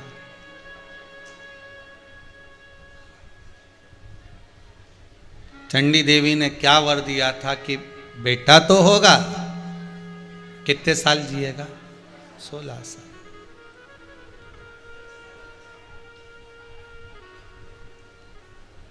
फिर 21वें दिन सामने जो आम का पेड़ होगा उसमें फल लगा होगा, उस फल को तू अपनी धर्म पत्नी को खिला देना। फल पत्नी खाएगी, गर्भ ठेर जाएगा, पर ध्यान रखना कि 16 साल की आयु में वो बालक मरना है।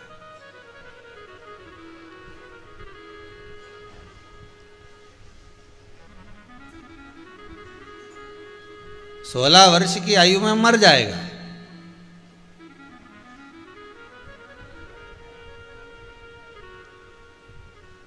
एक छोटा सा 12 वर्ष का लड़का बहुत सारे लड़के नदी में तालाब में नहा रहे थे। छोटा सा बच्चा, उसके दोनों हाथ नहीं थे,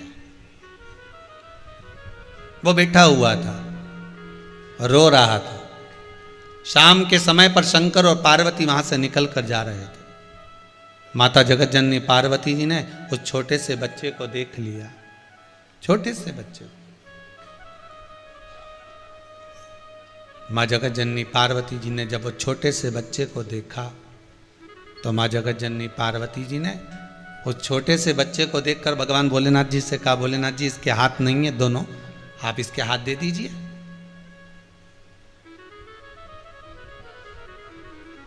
आप इसके हाथ दो ना भोलेनाथ जी। शंकर भगवान बोले मैं हाथ नहीं दे सकता। पार्वती मैया ने जिद कर ली, कुछ भी हो जाए आज हम भ्रमण पर निकले हैं, कुछ भी हो पर हाथ जरूर दीजिए।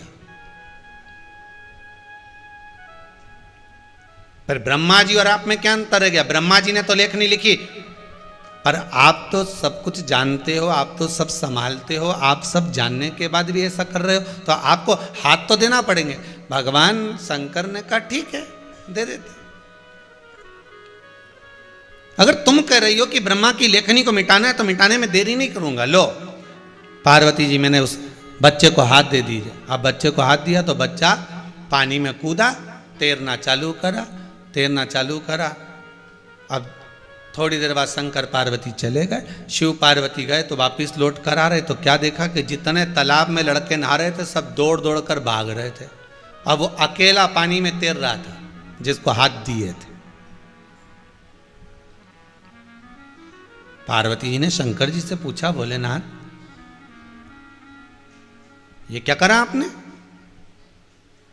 ये समझ में नहीं आ रहा भोलेनाथ जी कि आपने जो हाथ दिए इसको तो सब तालाब छोड़कर भाग क्यों रहे?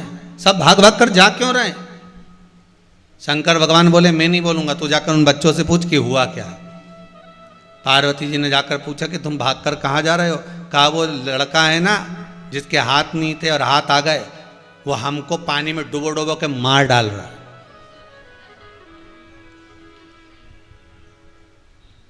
वो हमको पानी में डुबो रहा है और नीचे डुबो देता हमारे ऊपर बैठ जाता है। 4 लड़के मर चुके हैं, सब भग गए। पार्वती जी शिव जी के पास आई, भोलेनाथ दयालु दातार कृपा सागर करुणा सागर, हे मेरे शिव बड़ी उदारता है आपकी नाथ, गलती हो गई, गलती हो गई। आपने हाथ नहीं दिए थे, उसका कारण अब समझ में आया कि इनके हाथों से गलत काम होना था। उस गलत काम को रोकने के लिए आपने उसके हाथ नहीं दिए थे, पर मेरी जिद पर आपने हाथ दिए, इसने फिर गलत काम करना प्रारंभ कर दिया। सदुपयोग नहीं करा उस हाथों का। पहले भी कथा में कहा, आपको आज फिर कहते हैं, भगवान ने अगर हाथ दिए हैं तो इसको भगवान की सेवा में लगाओ।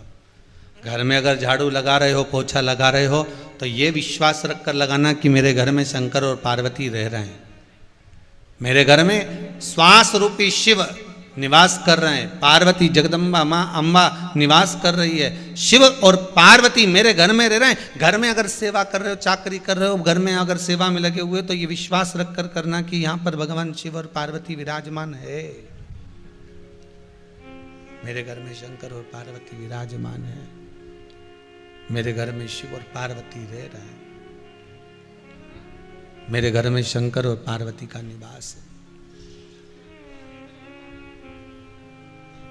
हम तो बहुओं से भी कहेंगे, घर की बुजुर्ग माताओं से भी कहेंगे, केवल एक व्यक्ति से कहने की कथा नहीं, हम सबसे कर रहे हैं। बहु सेवा इस भाव से करे कि शंकर पार्वती की सेवा कर रही हूँ, झाड़ू भी मेरे शिव पार्वती के लिए लगा रही हूँ, पानी भी मैं शंकर पार्वती के लिए भर रही हूँ, भोजन भी मैं शिव और पार्वती के लिए कर रही हूँ। घर में बुजुर्ग माताएं भी अगर कुछ काम कर रही हैं तो ये विचार कर कर करो कि हमें शंकर और पार्वती के लिए कर रहे हैं। जितना करोगे उतना मिलेगा। जितना करो। दरवाजे पर अगर कोई भीख मांगने आए ना, तो उसको देखकर पहचान जाना ये तुम्हारे गांव का नगर सेठ था पुराने समय में। बहुत बड़ा सेठ था, धन दिया था, सत्कर्म नहीं कर पाया।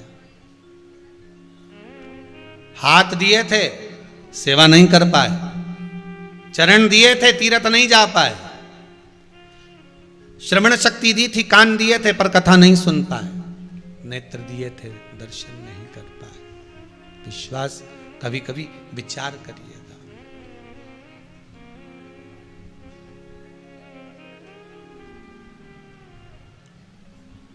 कितना मांग कर, कितना भगवान से प्रार्थना कर कर, कितना कितना निवेदन कर कर, कितना कितना भगवान से बोल कर इस शरीर को लेकर आए थे, पर ये शरीर किसी काम का नहीं लिया। केवल भोग करना है, भोग, केवल भोग। पर जिसने भूत भावन भूतेश्वर शंकर पर विश्वास किया, भगवान ने उन पर करुणा भी बहुत करी। ये आप ही के पत्र हैं, आप लोगों ने भेजे।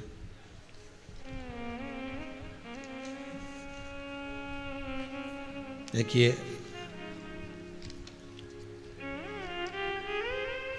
मोनिका जी पाटिल इंदौर से हैं। कहाँ बैठी हैं? आप ही ने पत्र भेजा है। खड़े हो जाइए, जरा माइक दीजिएगा इनको।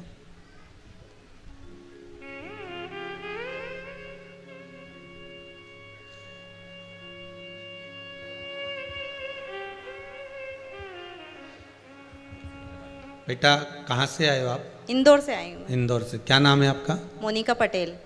हाँ, हम पाटिल पढ़ लियो। हाँ। गड़बड़ी हो गया, ठीक है। तो मोनिका जी पटेल इंदौर से हैं। आपने कुछ अच्छी बातें इसमें बहुत अच्छी लिखी है। क्या हुआ है, बाबा ने क्या कृपा करी आप पर? इसमें आपने लिखा है, गुरुजी मेरी भाभी को 5 साल से बच्चे नहीं हो रहे थे, सभी जगह का इलाज करवा लिया था, डॉक्टरों ने साफ मना कर दिया था कि इनको संतान नहीं होगी। फिर मैंने उनको पशुपतिनाथ का उपास का करने का बताया, और आपका जो उपाय है ना, वो सफ़ेद आंकड़े वाला, वो बताया, और उनको उसी महीने गर्भ ठहर गया। बाबा की कृपा हो। अभी कितने महीने? अभी उनको 5वां महीना चल रहा है। अभी 5वां चल रहा है। बिल्कुल स्वस्थ है वो। स्वस्थ हैं, बाबा की कृपा। बैठिए विराजिए।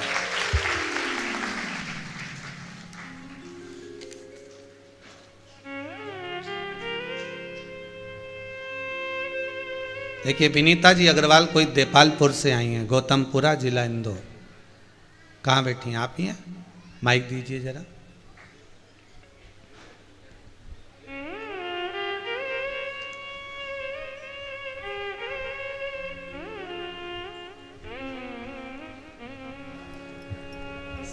आपने जो पत्र लिखा है विनीता जी, हाँ। आप ही का नाम विनीता अग्रवाल? हाँ, विनीता अग्रवाल। माइक पास में लीजिएगा। देपालपुर गौतमपुरा जिला इंदौर से आप आए हैं। इस पत्र में आपके जो शब्द लिखे हैं बड़ी प्रसन्नता के लिखे हुए हैं। ऐसा लग रहा है कि आपकी प्रसन्नता का भाव है। हमारा पूरा परिवार रुद्राक्ष महोत्सव में आया था। बहुत बहुत सुंदर बात। आए थे रुद्राक्ष आए थे। बाबा ने हमारी मनोकामना पूरी कर दी है, इसलिए फिर से बाबा को धोख लगाने के लिए आए। ये आपने पत्र में लिखा है। क्या कामना थी आपकी, बाबा ने जो दे दिया आपको? मेरे छोटे बेटे को IMS कॉलेज चाहिए था इंदौर का जी, तो उससे मैंने एक पशुपतिनाथ व्रत करवाया था। उसकी सेहत खिला के वो पेपर देने गया था, और उसको कॉलेज मिल गया इस बार। बाबा की कृपा, बहुत बहुत धन्यवाद। साथ में आपने लिखा है कि पूरे परिवार को कोरोना हो गया था। हमको नहीं, हमारे आसपास कोरोना था सबको। जी जी, अब ठीक है सब लोग, बाबा की कृपा है। सब ठीक है, सब ठीक है, बस बाबा की कृपा। बैठी विराजी। ऐसे बहुत सारे पत्र हैं जिनका वर्णन अपन बीच बीच में करते रहें कथा का साथ में। बाबा करुणा सागर है। आपका विश्वास,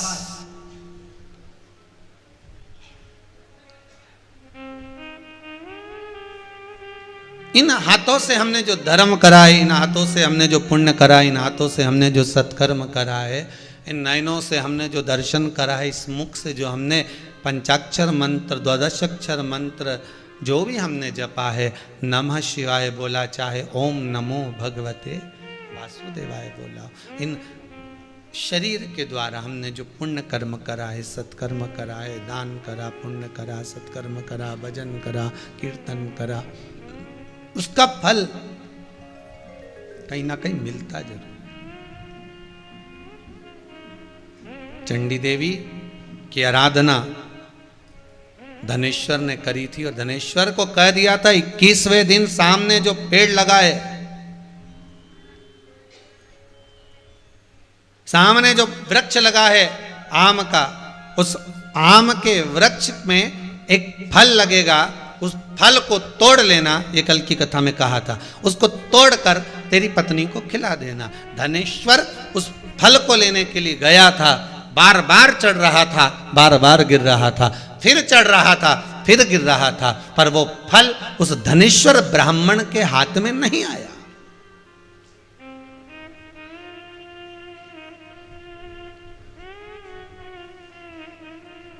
पर हारिए ना हिम्मत, बिसारिए ना राम।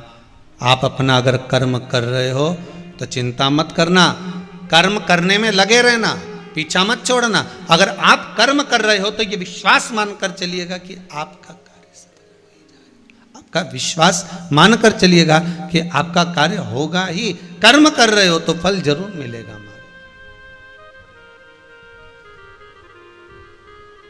कर्म कराए तो फल की प्राप्ति तो होगी। कल भी कथा में कहा था, केवल फालतू बैठना नहीं है, और फालतू बैठकर केवल दिन भर व्हाट्सएप नहीं चलाना, दिन भर फालतू बैठकर फेसबुक नहीं देखता फिरना। ये तो फिर वही वाली बात आ गई, जिसका 1.5 GB डाटा भी कम पड़ जाए तो समझ लेना पक्का बेरोजगार है।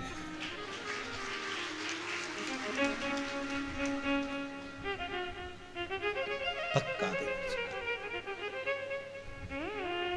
दिन भर बैठे बैठे, हाँ डाटा खत्म करना हो तो सत्संग में करो ना।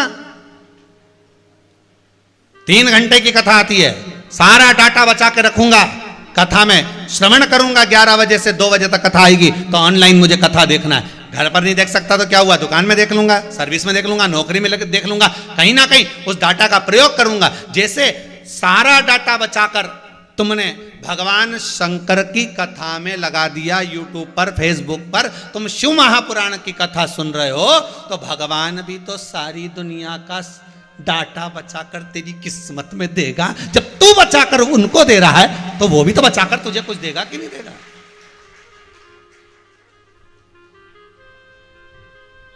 जो हमने दिया है वो हमको मिलना है पक्का। तुम भगवान को समय दिए हो तो भगवान तुम्हें समय देगा कि नहीं देगा। और नहीं तो दुनिया के लोग तो समय का स्मरण करें, कई लोग तो बात बात में कही देते हैं, आन दे मेरा समय तब बताऊंगा मैं हूं क्या। आन दे मेरा समय, वो जो अकड़ अकड़ के बोला मेरा समय आएगा ना तब बताऊंगा, और एक दिन छाती में दर्द हुआ, नहीं के उठा के ले गए हॉस्पिटल, ने डॉक्टर ने कह दिया इसका समय आ गया। अब तब समझ में आया कि समय आना किसको कहते हैं, कि समय इसको कहा गया कि ये समय आ गया है। अभी कोई समय, अब समय आ गया है, जा रहा है, कुछ नहीं बिगड़ा। ईश्वर कभी किसी का बुरा नहीं करता, ईश्वर कभी किसी का बुरा नहीं करेगा। अगर धनेश्वर को वो फल नहीं मिल रहा जो फल माता रानी ने बताया, जो चंडी देवी ने बताया, अगर वो फल धनेश्वर को नहीं मिल रहा है तो इसमें धनेश्वर के कुछ कर्म का भाग होगा, कुछ कर्म का भाग होगा। आप मेहनत कर रहे हैं, बहुत मेहनत कर रहे हैं, आप एग्जाम में बैठ रहे हैं, आप इंटरव्यू दे रहे हैं, आप बार बार प्रयास कर रहे हो, अगर फल नहीं मिल रहा,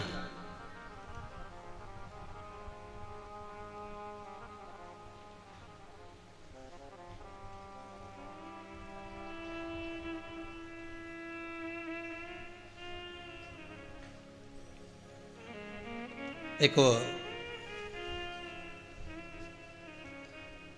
आप अगर बैठे, मान लो आप इंटरव्यू देने के लिए, परीक्षा देने के लिए, कोई कार्य के लिए बार बार जा रहे हो, नहीं हो रहा, हारना नहीं है,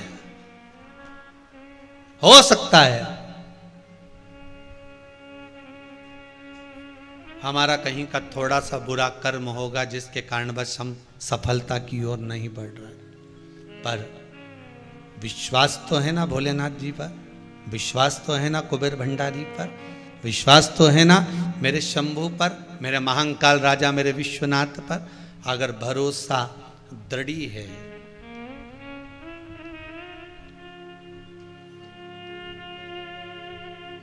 जब भरोसा दृढ़ हो जाए, विश्वास पूरा पक्का हो जाए, तो भगवान भी सोचता है कि अब कुछ भी हो इसको फल देना जरूरी है। चंडी देवी ने कह दिया फल तो मिल जाएगा, लगा हुआ भी मिल जाएगा, बस उसको ले जाकर तेरी पत्नी को खिला देना। अब वो फल लेकर चंडी देवी के बताए अनुसार चला भी गया, फल लगा हुआ मिल भी गया, पर बार बार नीचे गिर रहा है, बार बार नीचे टपक रहा है। वो जा ही नहीं पा रहा, चढ़ ही नहीं पा रहा, फल तोड़ ही नहीं पा रहा। सामने लगा, किसी किसी के साथ होता है, भोजन की थाली लगी लगाई रहती है, बस ये प्रॉपर्टी बिक जाएगी, ये ऐसा हो जाएगा, अब की बार मैंने पूरी तैयारी कर ली, इंटरव्यू में पास हो ही जाऊंगा, अब की बार मेरा नंबर लगेगा ही, पक्का है।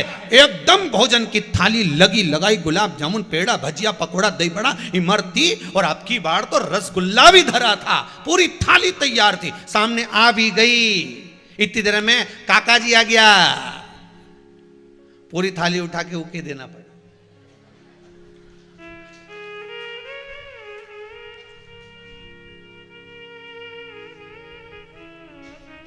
मन में आया मात्र एक नंबर से रह गया, ये काका टपकी गया, एक नंबर से, कहीं के हमारा छोरा एक नंबर से रह गया, बेटी 2 नंबर से रह गई, कोई 1 नंबर से रह गया।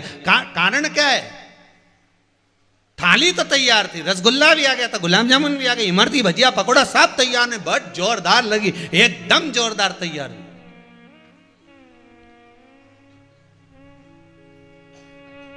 बस जीवने बैठा ही था कि अब तो सुतूंगा, अब तो खाऊंगा, और इतनी देर में काका जी आए ने पूरी थाली। कभी कभी तुम्हारे साथ भी हुआ होगा, कहीं बैठे होगे भोजन करने, इतना रिश्तेदार आ गया ना, मामा जी ने, फूफा जी ने, काका जी, लो साहब तुम तो बाद में बैठ जाना, ये डोकरा में बैठ जाना, 70 साल का बेचारा, उठो, बुजुर्ग आदमी के पहले बिठा, अपनी थाली अपन को उनको देना पड़ी, होता है कभी कभी। कर्म कर रहे हो, अब ईमानदारी से बोलना, तुमने अपनी थाली उसको दे दी, उसने ले भी ली, तो क्या तुम्हारे पास दूसरी थाली नहीं आएगी? बोलते जाओ जरा जम के। क्या गुलाब जामुन नहीं आएगी? इमरती, भजिया, पकोड़ा नहीं आएगा? बस इतना जरूर हो सकता है कि रसगुल्ला नहीं आएगा। बोलो सही है कि गलत है? इतना जरूर हो सकता है कि रसगुल्ला दूसरा नहीं आ सकता, क्योंकि वो रसगुल्ला केवल एक ही थाली में रखना था, और वो रसगुल्ला उसके पास पहुंच गया। अब रसगुल्ला नहीं आए तो क्या गुलाब जामुन से काम नहीं चलेगा? बोलता जाओ जरा। इमरती से काम नहीं चलेगा, नुक्ती से काम नहीं चलेगा ना, पर रसगुल्ले का रोना मत रोना। मेहनत तो खूब करी थी गुरुदेव, बिल्कुल, और बिल्कुल अब तो यह काम होना था। एक बार अगर थाली चली भी गई तो कुबेर भंडारी पर से विश्वास मत हटाना। एक बार पशुपति व्रत से काम नहीं बना, विश्वास मत डिगाना।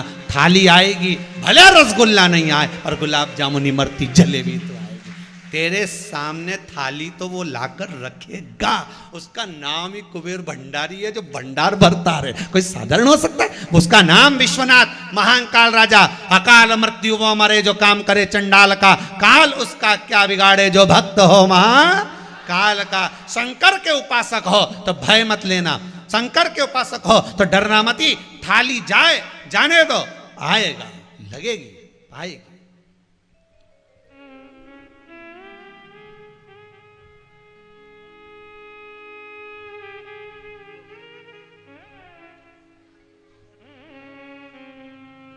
ट्रेन छूट गई ना, इंदौर की, मुंबई की, पुणे की, छूट गई ना, अब कहीं करोगे? रोगा? अरे बोलो तो सही, कुछ मत करो, सीधे टिकट के काउंटर पे जाकर कहना साहब ट्रेन छूट गई है, ये टिकट बदलो। क्या बदलाएगा नहीं, तुम्हारी गलती, तुम लेट क्यों आए? ठीक है साहब, अगला टिकट दे दो ट्रेन का। 300 ही गया ना, 500 ही गया ना, एक बार का प्रयास करा तो ही गया, कोई दिक्कत नहीं है साहब, दूसरा टिकट दो। 4 घंटा लेट आएगी, शाम तक मिलेगी, चल जाएगी, आएगी तो हाँ इसी प्लेटफॉर्म पे आएगी, पता नहीं है उस पे भी आ सकती, तुम तैयारी रख कर रखो। कभी इस पे आ गई तो इससे बैठ जाना, उस पे आ गई तो उससे बैठ जाना, बैग हाथ में रखना। वो भी चतुर था, उसने कहा अब की बार अटैची लेके ही नहीं जाऊंगा, बैग पीछे टांग के जाऊंगा। इसलिए जितने छोरा उन दिखेंगे, जितनी छोरियां दिखेगी जो इंटरव्यू देने जाए, परीक्षा देने जाए, ये 2-4 बैग लेके नहीं यहीं टांग के जाए, अब की बार भाग के नहीं पकड़ लूँ तुम्हारा नाम दी, अब की बार भगवान नहीं पकड़ लूंगा। एक ही छुट्टी ना, छूट जान दो। एक बार हिम्मत हार गए ना, एक बार ट्रेन चली गई ना, कोई बात नहीं, अगली चुकने दोगे नहीं। इतनी मेहनत करना, इतना अनुमोदन करना, शंकर का इतना भजन करना कि अब की बार जैसे ही ट्रेन में बैठो ने बस इंटरव्यू देने जाओ न, श्री शिवाय नमस्तुभ्यम, और भोलेनाथ गलती हो जाए तो उसको बचाने के लिए नमः शिवाय पंचाक्षर बोलकर निकल जा। उसके बाद में शंकर जी निपटे, सीट भी वही दिलाएगा, न टिकट नहीं होगा, न टीसी के दूसरे डब्बे में फंसाएगा, तेरे डब्बे में टीसी नहीं आएगा, तू बैठ के। ये कहाँ गया पत्र में, एक पत्र है सुनो।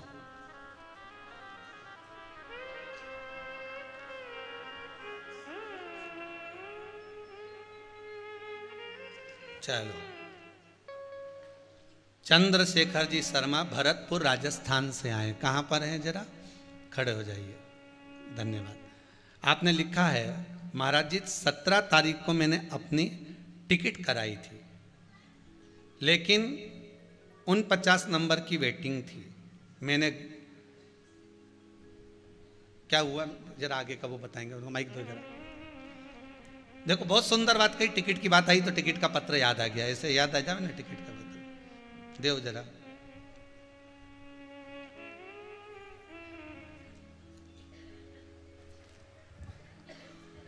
महाराज 17 तारीख को टिकट कराई थी तो मेरा 49वां वेटिंग था।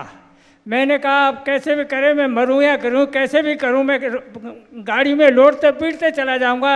वेटिंग नहीं मिली तो मतलब कोई बात नहीं है, मैं जैसे भी चलाऊंगा। महाराज शाम को 7 बजे कंफर्म हो गई टिकट और मैं गाड़ी में बैठ करके भगवान के दरबार में आ गया। राधे। विश्वास पक्का था ना चंद्रशेखर शर्मा जी, इसलिए भोलेनाथ जी ने सब क्लियर कर दिया। बैठिए, बहुत बहुत धन्यवाद। श्री शिवाय नमस्ते। श्री शिवाय नमस्ते। अगर विश्वास है, भगवान ऐसी कृपा करे, भले लेट कंफर्म करा पर तुम सबके भी टिकट कंफर्म कर दे। बस इतनी शंकर से प्रार्थना है कि एक बार जो विश्वास लेकर आयो, जिस विश्वास से आस्था चैनल पर कथा सुन रहे हो, मेरे नवयुवक बच्चे अपने मोबाइल पर यूट्यूब पर कथा सुन रहे हैं, महाराज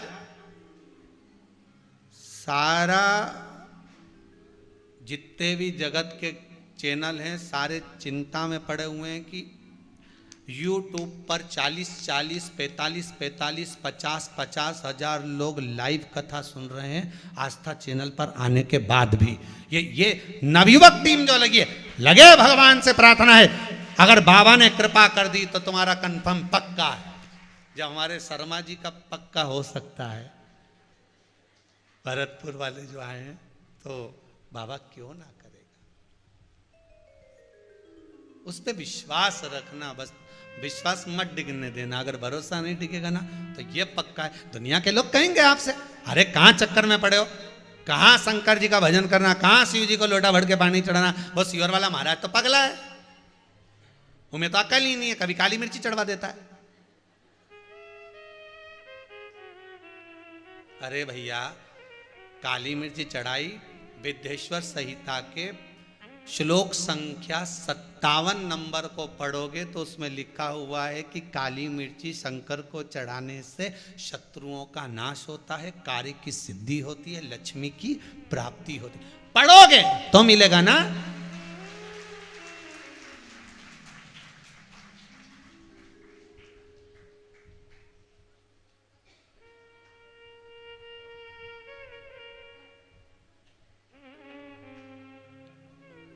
कुछ प्राप्त होगा, फिर वही बात कहेंगे, कड़प ने तो शंकर भगवान पर मुंह में पानी भरकर भगवान शिव पर थूक दिया था,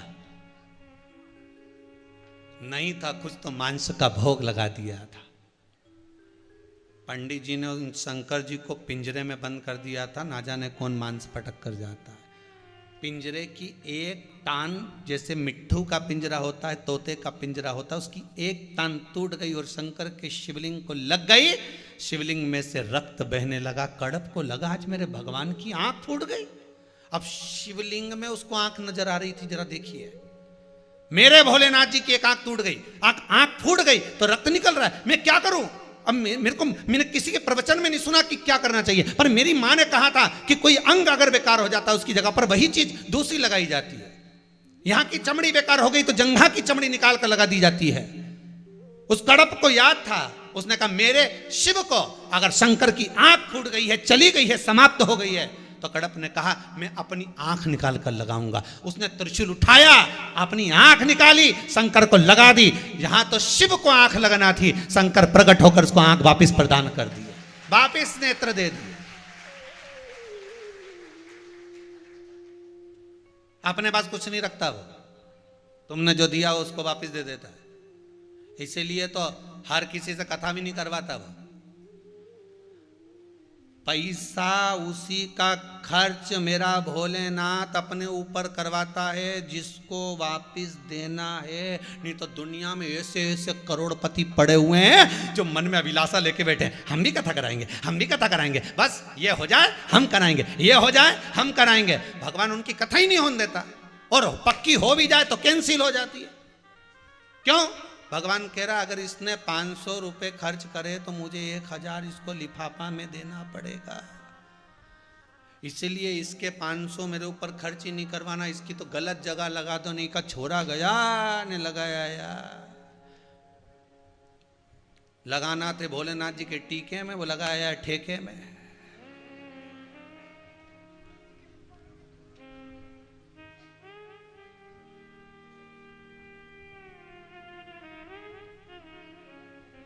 लोग क्यों साहब तुम तो कथा करवाने वाले थे, शिव जी का टीका करने वाले, अब कई करूं छोरा ने सब आपसे भी निवेदन है, भगवान से विनती करना, धन देना भोलेनाथ, आई हूं तेरे दरवाजे पर, तेरी कृपा पाने के लिए आई हूं। संपदा ऐसी देना कि एक बार शिव कथा करवा लूं, एक बार मेरे मन की अभिलाषा पूरी हो जाए, बस यही कृपा।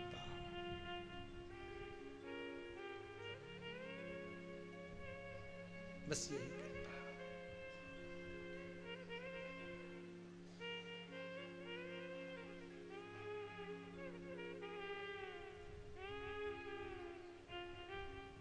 इतनी दया जरूर कर दे। अपने लिए बहुत कम मांगो।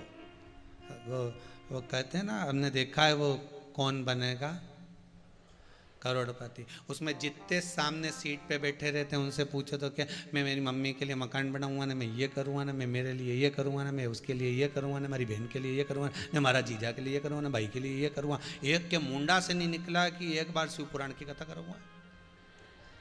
एक बार मुंह से निकल जाता तो 5 करोड़ तक तो यूं ही पहुंच जाता।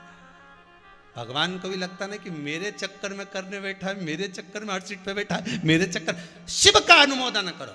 भोजन भी करूंगा तो शंकर के लिए, भजन भी करूंगा तो शंकर के लिए, कमाऊंगा भी तो शिव के लिए, क्योंकि मेरे घर में बच्चे कौन है? शंकर का अवतार। श्वास श्वास में शिव रटो, वृथा जन्म मत खोए, ना जाने इस श्वास का फिर आवरण होए ना होए। घर में पत्नी है पार्वती का रूप, शंकर पति का रूप, घर में बच्चे सब शिव का रूप, क्योंकि श्वास जिसकी चल रही है वो श्वास में ही तो शिव बसा है। जब तक श्वास है तब तक शरीर है, श्वास निकल गया वो शव बन गया। शिव निकलने के बाद शव बनता है। शिव रहेगा तो शरीर रहेगा, शिव निकल गया तो शव बन गया।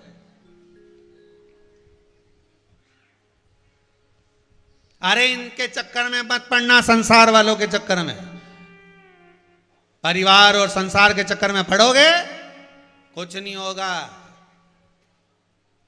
10 दिन 12 दिन आंख में से आंसू झड़ाएंगे और बाद में 13वें के दिन नुक्ति झड़ेंगे। कोई नहीं याद करेगा। 13वां में 12वां के दिन जैसे ही मरे 10 दिन 11 दिन तो लोग याद करेंगे और 12वें के दिन कहेंगे गरम पूड़ी ला रे, गरम ला। अब बेचारा वो मरी गया, ठंडी खा ले। गरम गरम लाओ साल। बताओ इतना रिश्तेदार जरा गरम लिया, अपना वाला के तो गरम, अपना वाला के तो गरम गरम खिलाओ। नहीं तो पंडित जी के हमने 13 के तो गरम ही खिलाई, उनके और देख जरा खोपरा पाक बनाओ तो 2 पीस। अच्छा अब कोई नहीं याद कर रहा कि भेरू सिंह निपटी गया, कौन याद? याद कौन करे कि भेरू सिंह निपटी गया? वे तो टेबल पे फोटो धरा और माला पड़ी। अब इनकी गुलाब जामुन और पत्तल जितनी फोटो के सामने धरी ऊपर तो सब मक्खी पड़ी, और बाकी के तुम झड़ रहे नुक्ती ने, गुलाब जामुन ने, पूड़ी ने, बढ़िया जोरदार जोरदार सब सामान। और जितने मेहमान जा रहे थे तो उनको भी पन्नी में बांध के डब्बा आधा किलो का मिठाई का, उनमें खोपरा पाक ने, नुक्ती ने, सेव और दे दी कि ये तो निपट गए, तुम निपटाओ।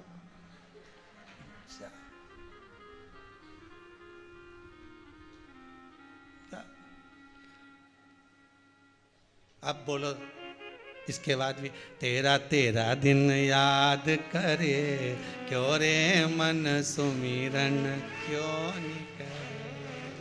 13 दिन के सिवाय कोई याद नहीं करेगा। 13वें दिन तो झरे नुक्ती झड़े, खूब खाए, गरम लाओ, गरम लाओ, इनक दे दो तरी सब खा। अभी भी मौका है, कहीं नहीं बिगड़ा, ट्रेन स्टेशन पे ही खड़ी है। बचपन गया जाने दो, जवानी गई जाने दो, अधेड़ी गई जाने दो, बुढ़ापा मत बिगड़ने दो। कहीं नहीं बिगड़ा, अभी भी अपनी जगह पे ही है, अपनी जगह पे।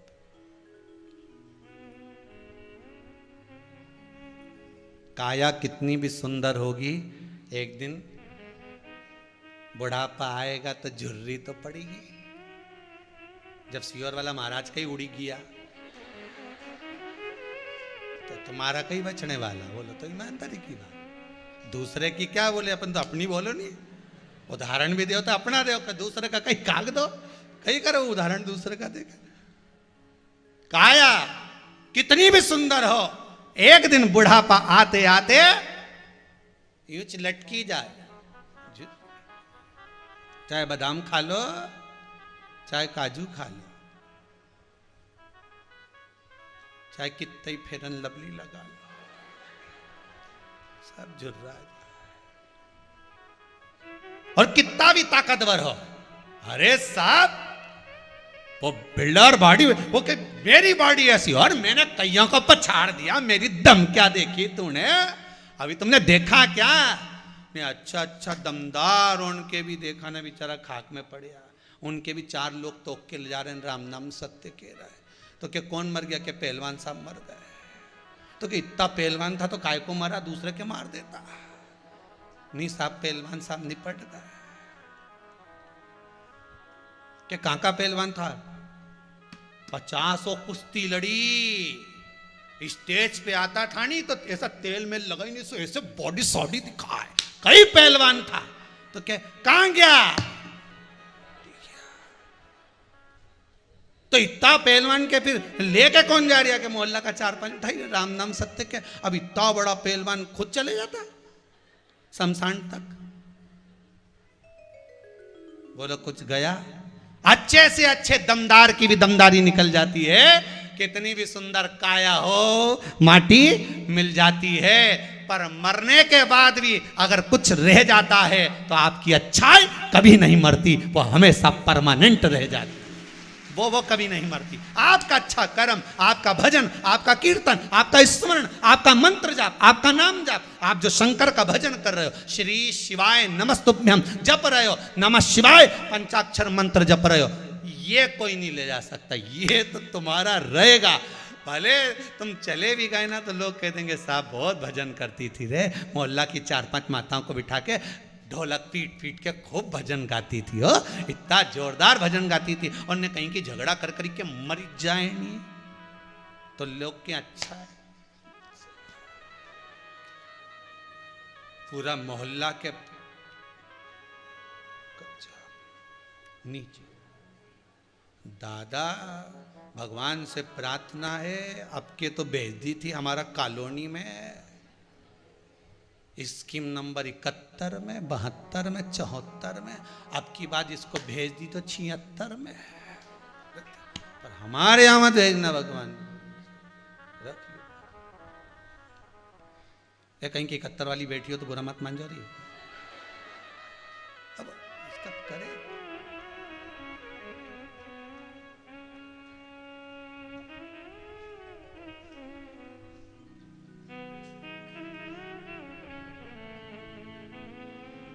कल की कथा कहें।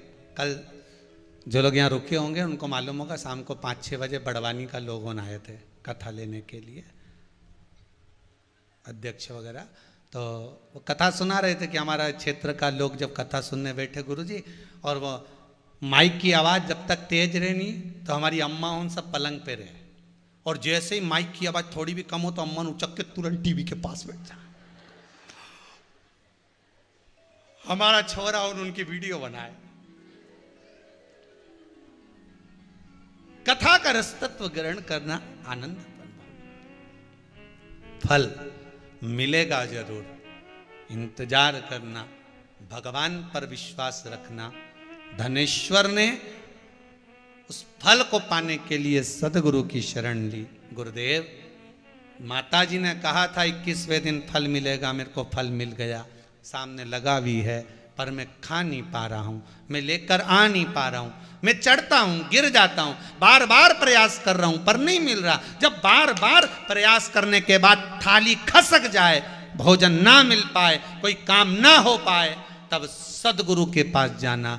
गुरु कुछ भी एक उपाय बता देगा, बाबा कहीं करुणा कर देगा, फिर फल मिल ही गया। धनेश्वर को कहा एक काम कर, जिस वृक्ष पर चढ़ रहा है आम के, देवी ने बताया है ना, चंडी देवी ने उस फल को बताया है ना, चंडी देवी ने उस वृक्ष को बताया है ना, तो अगर भगवान ने उस वृक्ष को प्रेरणा दी है तो वो वृक्ष साधारण नहीं हो सकता। उसको विनती कर, हे वृक्ष देव कृपा करोगे, हमको ये फल दे दीजिए।